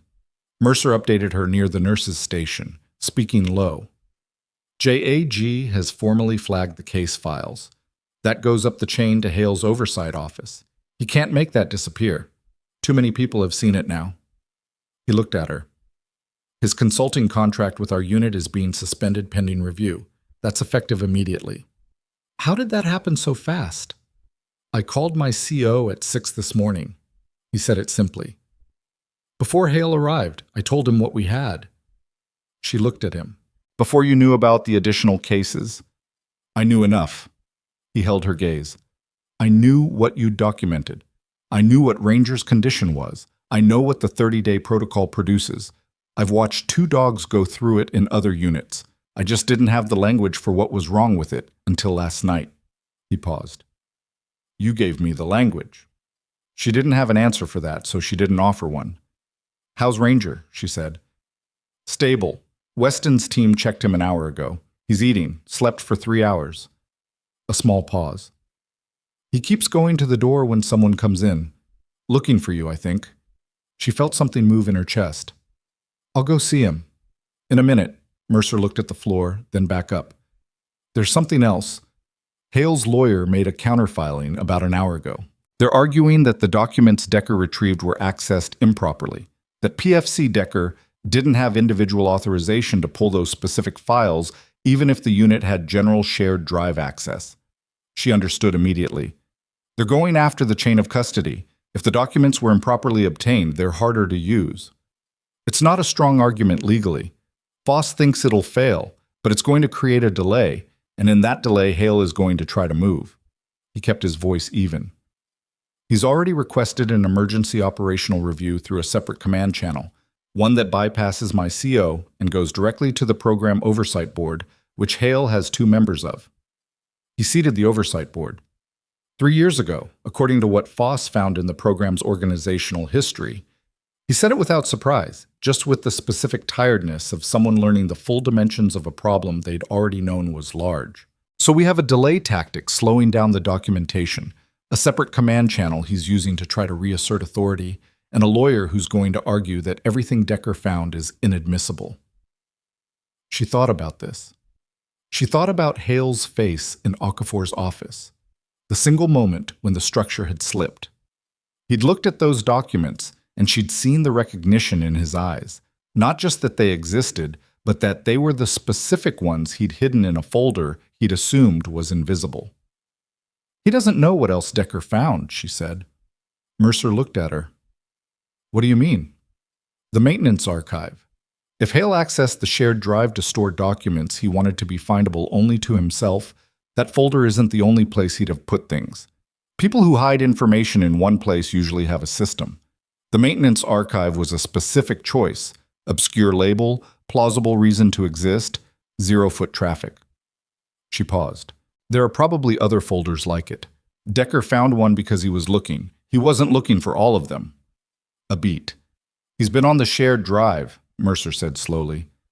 His consulting access to the unit's shared drive was granted 6 months ago. 6 months is enough time to build a filing system. She kept her eyes on him. The 2 hidden cases go back 14 months, which means there was another storage location before he got shared drive access. And if he was careful enough to migrate them there, he might have migrated other things too. Mercer was already reaching for his phone. Cole, he said when it connected, I need you to pull the full access log for the shared drive, not just the maintenance folder. Everything Hale's credentials touched. He paused. No, now. I'll be there in 3 minutes. He hung up and looked at Mara. If there's something else in there, she started. We find it before his lawyer builds a wall around it, he said. Come on. She followed him to the tactical team's temporary workspace, which they'd set up in an unused consultation room near the emergency wing. 4 laptops, 2 secure phones, Cole at the center of it, looking like a man who had been running on machinery and caffeine for 18 straight hours and was starting to feel the edge. Cole had the access logs up in under 4 minutes. The shared drive had timestamps for every credential-based interaction, including the kernels. What Hale had accessed went far beyond a maintenance subfolder. In 6 months of consulting access, he had visited 7 different sections of the unit's administrative drive. Most of them were explicable. Operational schedules, equipment manifests, training records. 2 of them were not. One was labeled Personnel Transition Archive. The other had no label at all, just a string of numbers that looked like a date. Cole opened the Personnel Archive first. It contained 12 files, 12 handler profiles, each one detailing a handler loss event. Not the sanitized summary versions that went to oversight, the raw versions, with behavioral outcome data attached.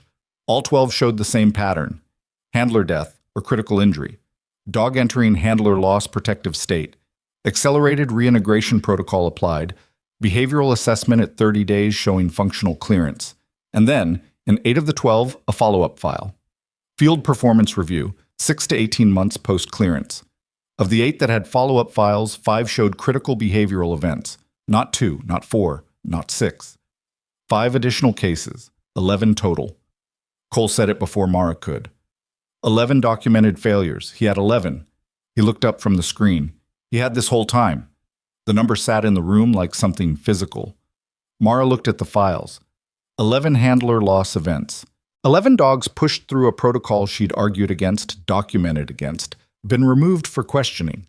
And Hale had kept the evidence, not destroyed it, kept it, which meant he'd believed it was safer in his control than eliminated, which told her something about how he'd been managing his oversight board relationships all this time. The unlabeled folder with the date string, Cole opened it. It was a single document, a proposal. Dated 22 months ago, addressed to a defense contracting office whose name Mara recognized because it had come up twice in congressional oversight discussions about military working dog programs. The proposal outlined an expanded version of Iron Wolf, broader scope, faster cycle times, optimized for volume. 25 dogs per year instead of 12. 45-day assessment instead of 60. The language was carefully neutral, emphasizing operational readiness and asset utilization efficiency. It had a projected cost structure. Iron Wolf, it turned out, was not just a program. It was going to become a contract. And the contract value over 5 years was large enough that she understood immediately why 11 documented failures had been worth hiding. Mercer had gone very still beside her. Cole said nothing. He was looking at the screen with the expression of someone recalculating everything they'd understood about the last 6 months of their unit's operational history.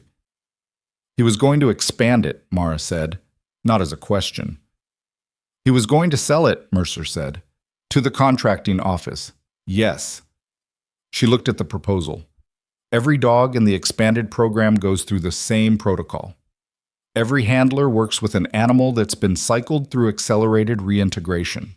And the contract includes the training methodology, which means it becomes the standard. She paused. 11 failures in a program of 20 dogs. Scale that to 25 a year and a 5-year contract. The math was not complicated. Mercer looked at Cole. Get Foss. Right now. Cole was already moving. Mara stood in front of the screen and looked at the proposal document and thought about a thing she'd said in Foss's formal statement.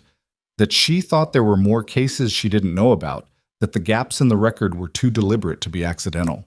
She'd been right. She'd been right in a way that was considerably larger and colder than she'd anticipated. The door opened. Foss came in, took one look at Cole's expression and Mercer's posture and Mara's face, and said, "What did you find?" Mercer stepped back from the screen so she could see it. She read fast the way she had before, absorbing, not scanning. She read the personnel archive files. She read the proposal. She looked at the date on the contract draft. Then she looked at Hale's last known location and said to Cole, "Where is he right now?" "Lobby, with his lawyer, as of 20 minutes ago." "Is he still in this building?" Cole checked his phone, called security. A pause. "Yes, he's in the lobby. He hasn't left." Foss looked at the proposal one more time.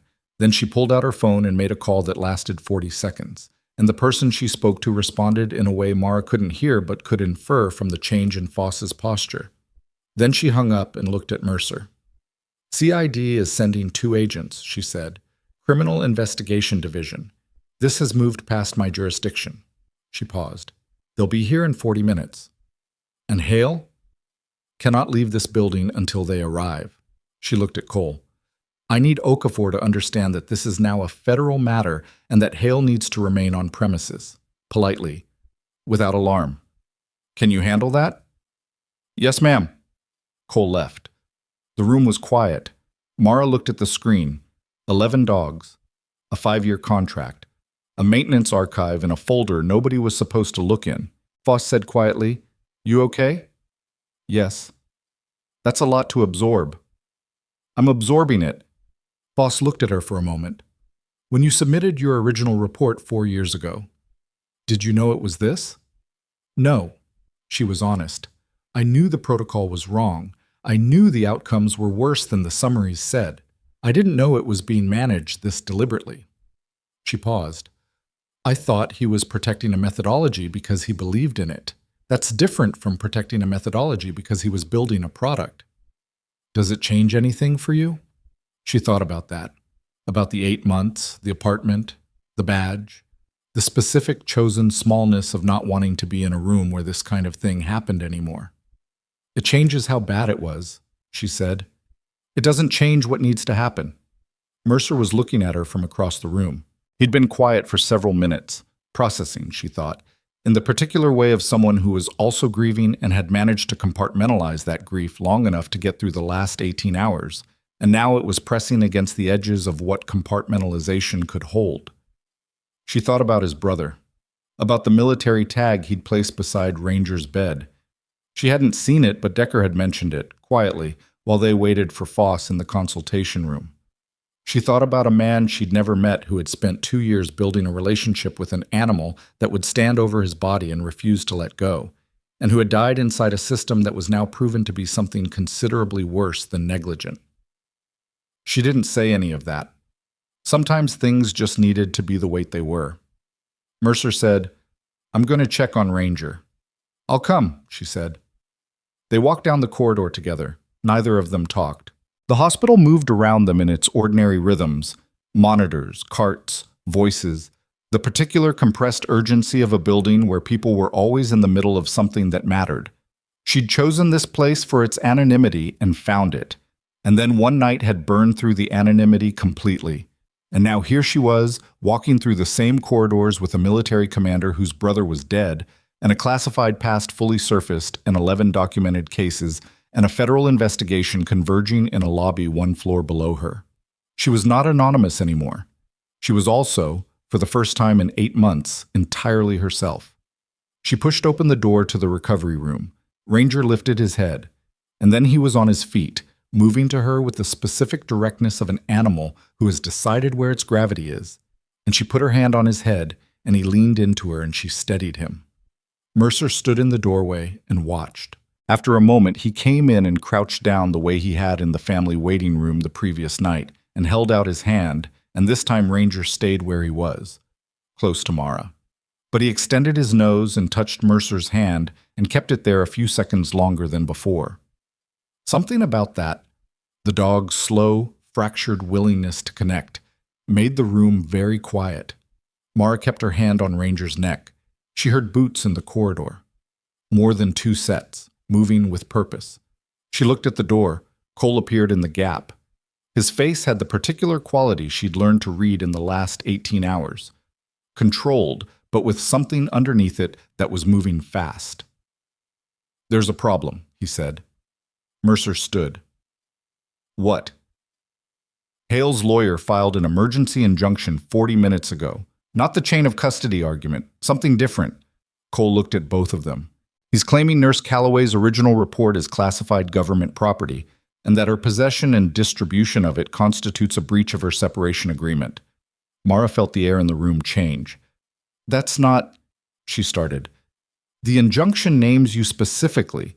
It's asking for an immediate suspension of your nursing license pending federal review." Cole met her eyes. "And it was filed with a federal magistrate, not the administrative board. It bypasses Okafor. It bypasses the hospital. If it's granted, it takes her out of this room," Mercer said. His voice was flat and cold. "While CID is still 40 minutes out, he can't stop the investigation, so he's trying to remove the primary witness." She stood very still. 11 cases. A 5-year contract. And now, at the last possible moment, with the walls closing in, Hale had found one more door, and it had her name on it. The first thing Mara did was nothing, not because she was paralyzed, because she knew, with the specific cold clarity that had gotten her through worse rooms than this one, that the worst decisions in high-pressure situations come from people who move before they think. Hale was counting on reaction. He'd built this injunction for reaction. File it fast, create noise, watch the target start running, and in the running, lose the ground they'd spent the last 12 hours gaining. She put her hand flat on Ranger's back, felt him breathe. "How long does Foss have to respond to the injunction?" she said. Cole checked his phone. "It was filed 40 minutes ago. Emergency injunctions require a response window, usually 6 hours for a federal magistrate to rule." "So it's not granted yet?" "No, but if Hale's lawyer pushes for an emergency suspension pending ruling, can they do that?" Cole looked at Foss, who had appeared in the doorway behind him, phone already in her hand. "They can request it," Foss said. "It's unlikely to be granted in under 6 hours without a compelling argument for immediate harm. The injunction's premise, that Mara's possession of the document constitutes ongoing breach, is legally weak. Classified material law requires she signed a non-disclosure agreement that specifically covers that document. Her separation agreement was general, not document-specific." She paused. "I've already pulled her separation paperwork. I'm not seeing a specific clause that covers this." "He knows that," Mara said. "Yes." "So the injunction isn't the weapon. The noise is." Foss looked at her steadily. Yes. The filing creates a record, creates the appearance of legitimacy, creates something his lawyer can wave at Okafor while the CID agents are still 25 minutes out. She paused. He's trying to reset the room. Mercer said, "Can we speed up the CID arrival?" "I've already called. They're moving as fast as they can. Traffic from the federal building is not something I can control." She looked at Mara. "The injunction names you, which means you have standing to respond directly. I can draft a response in the next 30 minutes, but I need everything. Your separation agreement, your security clearance documentation, the specific date and manner in which you retained the document." "I have all of it," Mara said. "In the encrypted account I showed you this morning." "Then let's go." She looked at Mercer. He nodded once, the particular nod that meant go, "I've got this end," and she followed Foss into the corridor. She did not look back at Ranger. She knew if she did, it would cost her something she couldn't spare right now. The response took 22 minutes, not 30. Foss was fast and precise, and she'd clearly handled emergency filings before.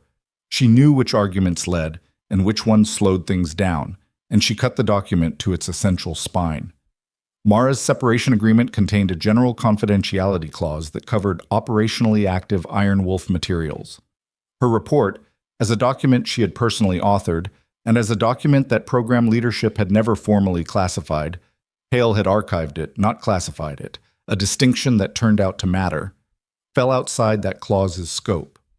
The response also included, as an attachment, the list of 11 case files now in evidence.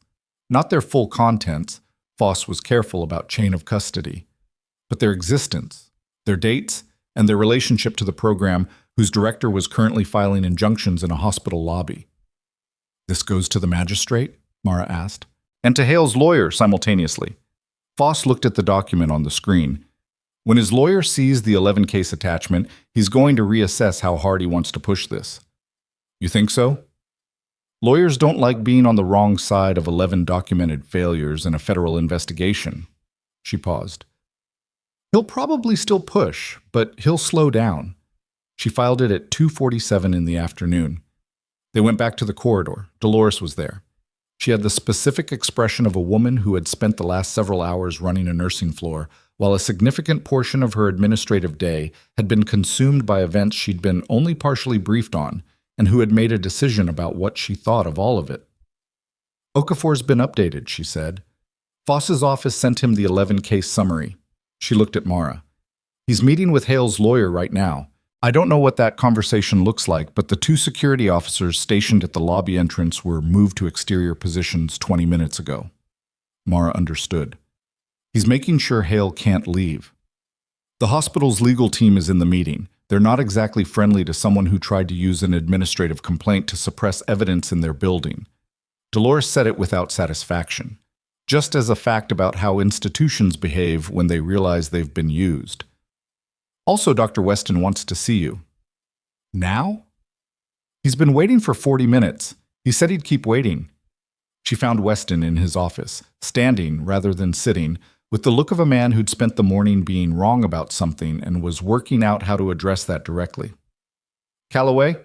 he said when she came in. He didn't ask her to sit. "Last night, in Bay 3.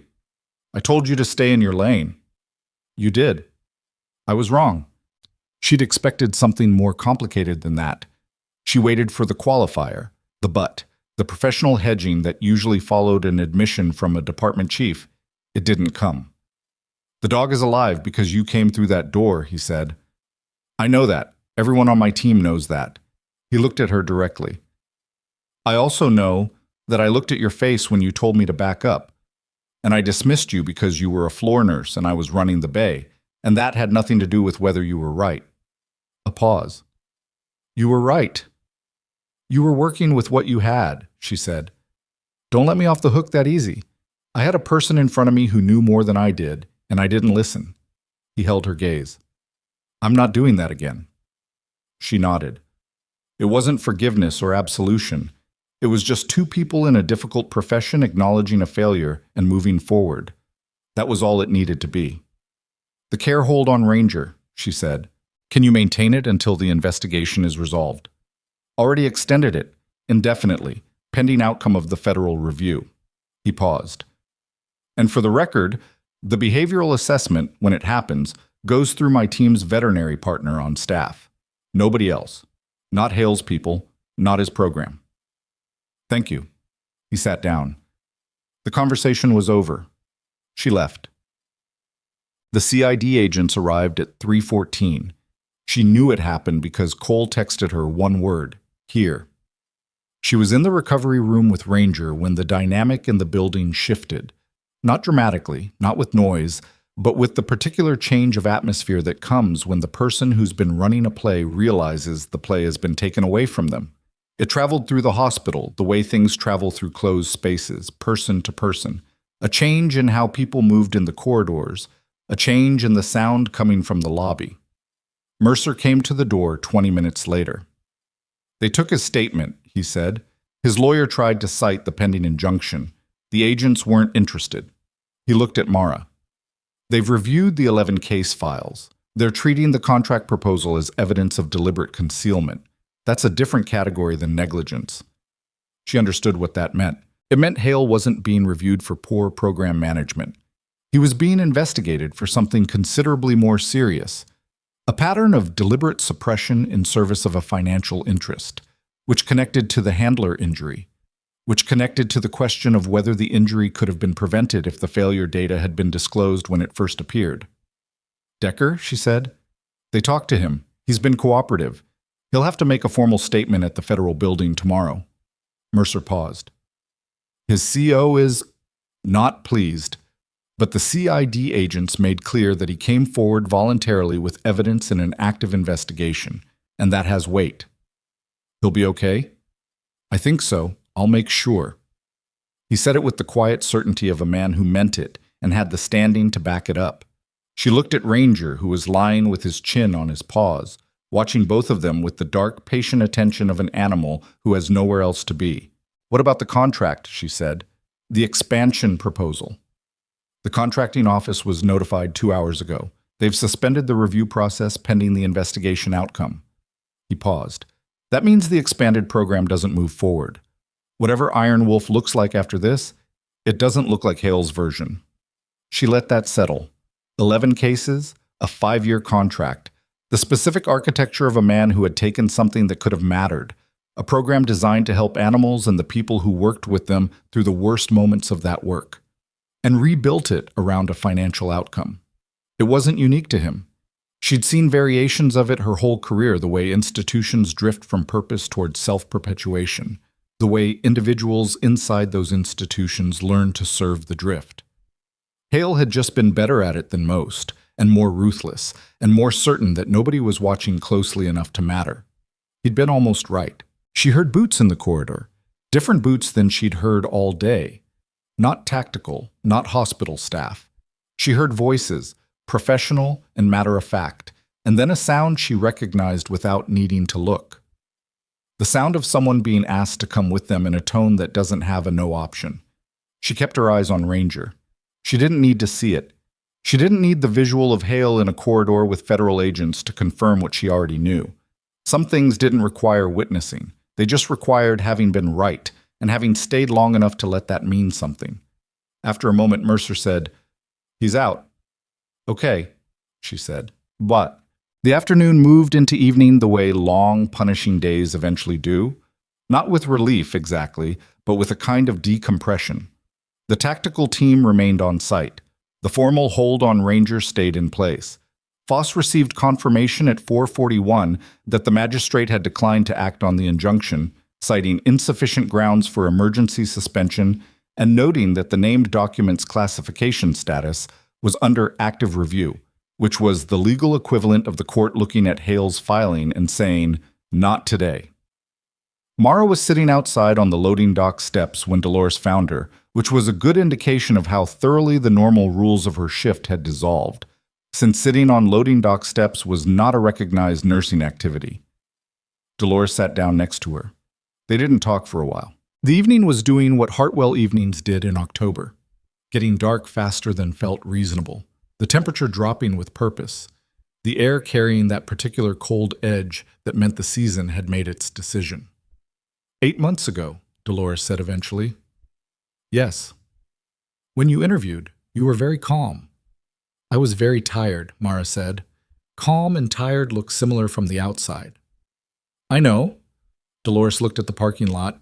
I hire a lot of nurses. You learn to read them, and I read you as someone who was carrying something heavy, but was also genuinely good at the work and not looking for trouble. She paused. I was right about all of that except the last part, apparently. I wasn't looking for it. No. A pause. It found you. Mara thought about that, about the specific accident of Thursday night. The wrong shift, the right corridor, a dog whose handler was dead and who had found her eyes across a trauma bay. About the way things that look like chance are usually just the residue of who you've been accumulating until something knocks the pile over. What happens to you now? Dolores said. I mean, professionally, after all of this. I don't know. That's honest. It's the only kind I have left today. Dolores made a small sound that might have been a laugh. Okafor is going to want to meet with you. Hospital's going to want to get ahead of the story. Military investigation, evidence concealment, all of it is going to be in federal records that people will eventually see. She looked at Mara sidelong. You want to stay on the floor? Mara hadn't thought about it in those terms. She'd been thinking about the next hour, then the next. The floor felt like a distant country. Yes, she said. And then, because it was true. But maybe not only that. Dolores nodded. She'd clearly already been thinking about the same thing, which was why she'd asked. They sat in the cold for a few more minutes. Then Dolores stood, straightened her scrubs, and said, Come back inside. You look like you haven't eaten since yesterday. She hadn't. Was. At 6:15, Mercer found her in the break room eating a sandwich that was fine and not remarkable in any way, which was exactly what she wanted from it. He sat down across from her. He looked exhausted in the way that people look when the adrenaline has metabolized and what's underneath it is just the actual weight of the day, and the day before the day, and the thing that started all of it. CID wants a follow-up interview with you tomorrow morning, he said. I'll be there. 8 a.m. Federal Building on Caldwell. He slid a card across the table. Agent Reyes, she'll be your contact. She looked at the card, pocketed it. Hale, she said. Released pending investigation. His credentials have been suspended. He can't access any military facility, any program database, or any personnel connected to Iron Wolf until the investigation concludes. He paused. His lawyer made a statement outside the building. Denied wrongdoing, invoked due process, the standard version. He looked at the table. He looked smaller than I expected. People usually do. Mercer was quiet for a moment, then, My brother's name was Daniel. She looked up. Daniel Mercer. He went by Dan except in the unit, where everyone called him Mercer the same as me, which was confusing, but he thought it was funny. He said it simply, like he'd been carrying the name around all day waiting for a space to put it down. He and Ranger worked together since Ranger was 14 months old. That's almost 2 years. He paused. He used to send me videos. Ranger doing something ridiculous. Dan laughing at it. I have about 60 of them on my phone. She didn't say anything. He was good at the work, Mercer said, not in a complicated way. He just genuinely cared about what he was doing, about the dog, about the mission. He didn't perform it. It was just how he was. He looked at his hands. The best people I've known are like that. They don't announce what they are. They just do it, and you figure it out eventually. She understood he wasn't only talking about his brother.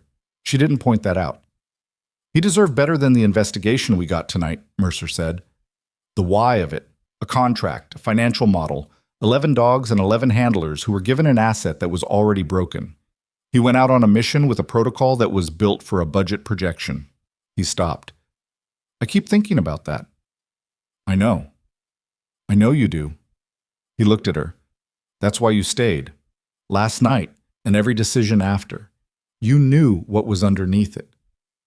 I knew what the protocol produced. I didn't know about the contract until this afternoon.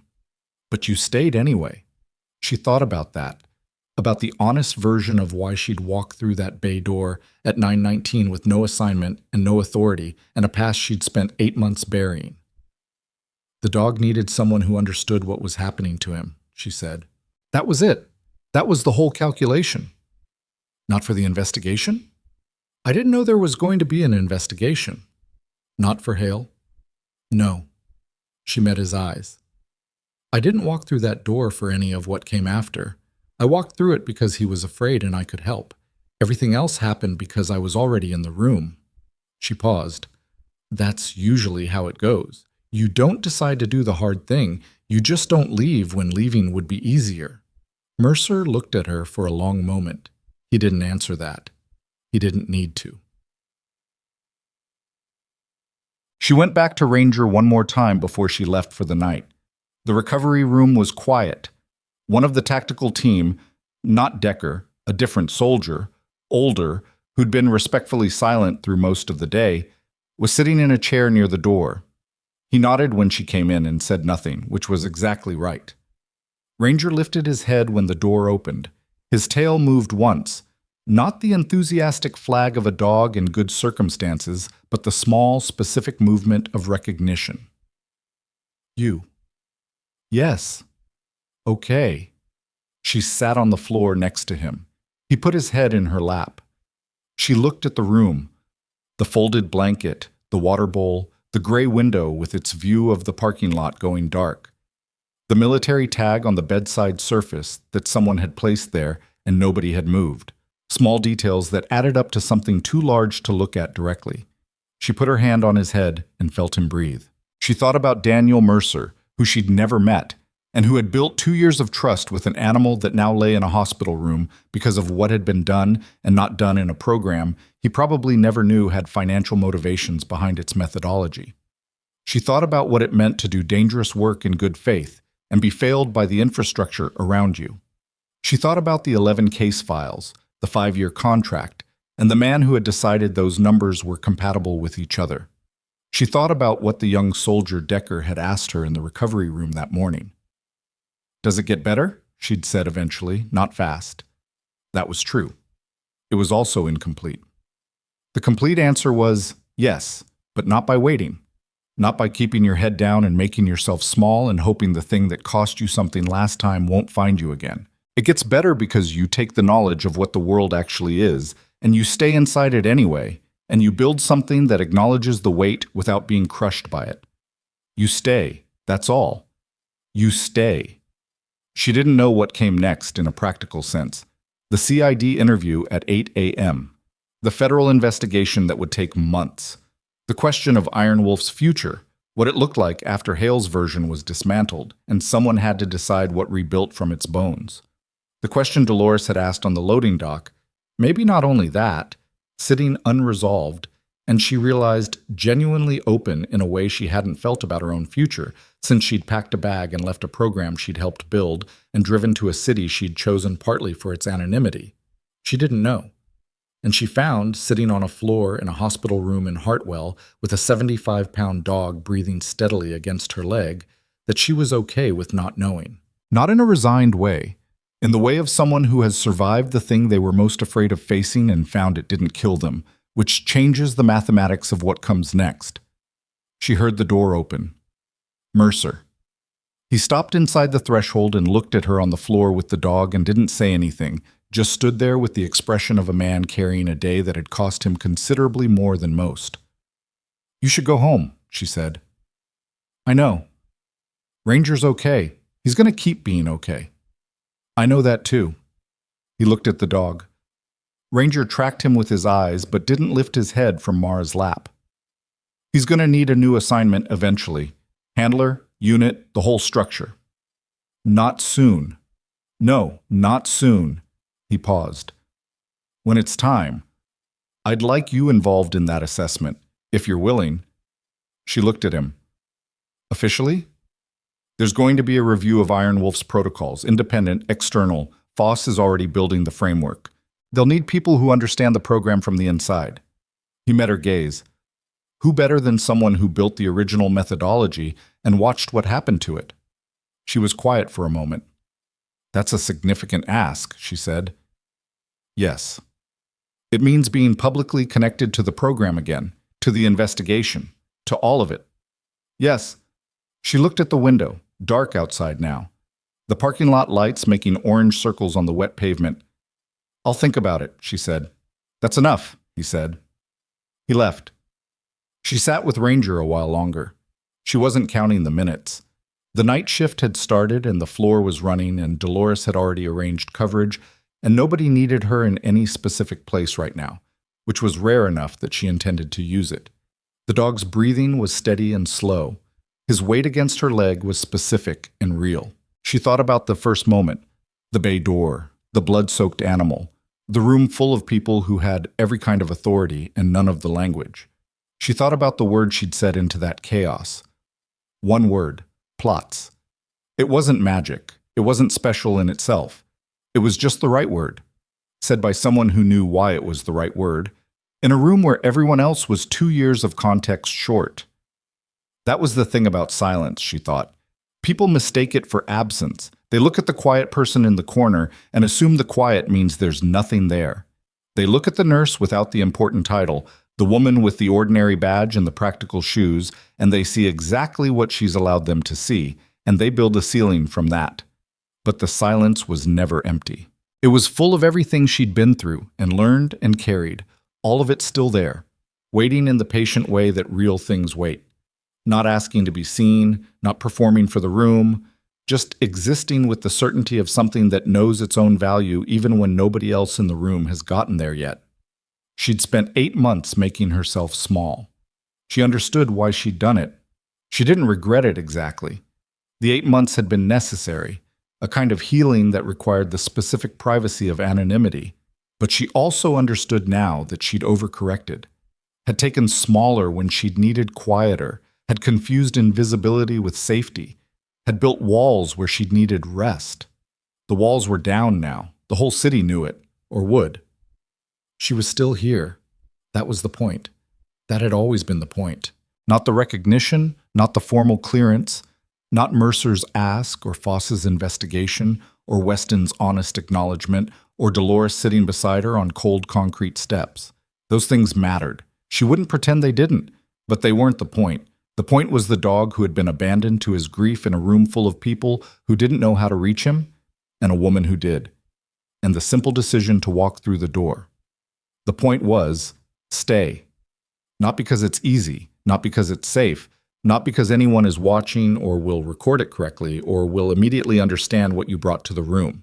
Stay, because the work is real, and you are real, and the space between what is needed and what exists sometimes has exactly one person's shape.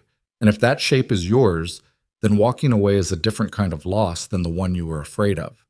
She'd been afraid of being seen, afraid of being pulled back into a world that had used her and discarded her, and proved that the people at the top of the structure weren't always worth what their authority cost everyone below them. That fear had been reasonable. It had also almost made her miss the thing she was built for. Ranger exhaled slowly.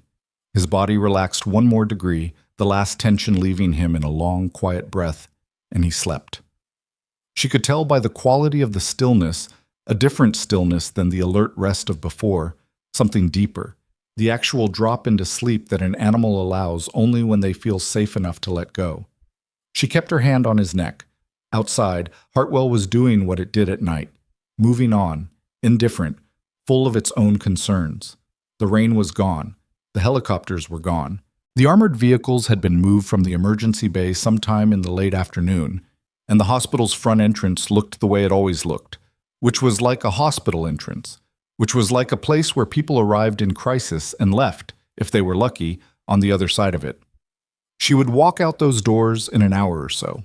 She would go back to the apartment with the minimal furniture, and tomorrow she would go to the federal building on Caldwell and sit across from Agent Reyes, and she would tell the truth in the specific, documented way that made it usable. And after that, she would come back here, or somewhere like here, and she would work. She would be a nurse on a floor, and she would be the person who understood what a protocol was built on and what it was hiding, and she would be the woman who walked through doors when she should, which was when it was necessary, and someone needed the thing she had. She didn't know exactly what shape it would take. She was okay with that. The night settled around her.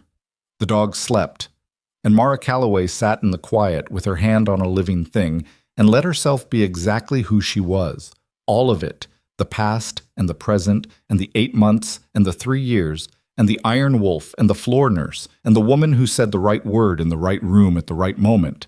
And for the first time in longer than she wanted to count, she didn't feel the need to make any of it smaller. She was still here. That had been enough. It still was.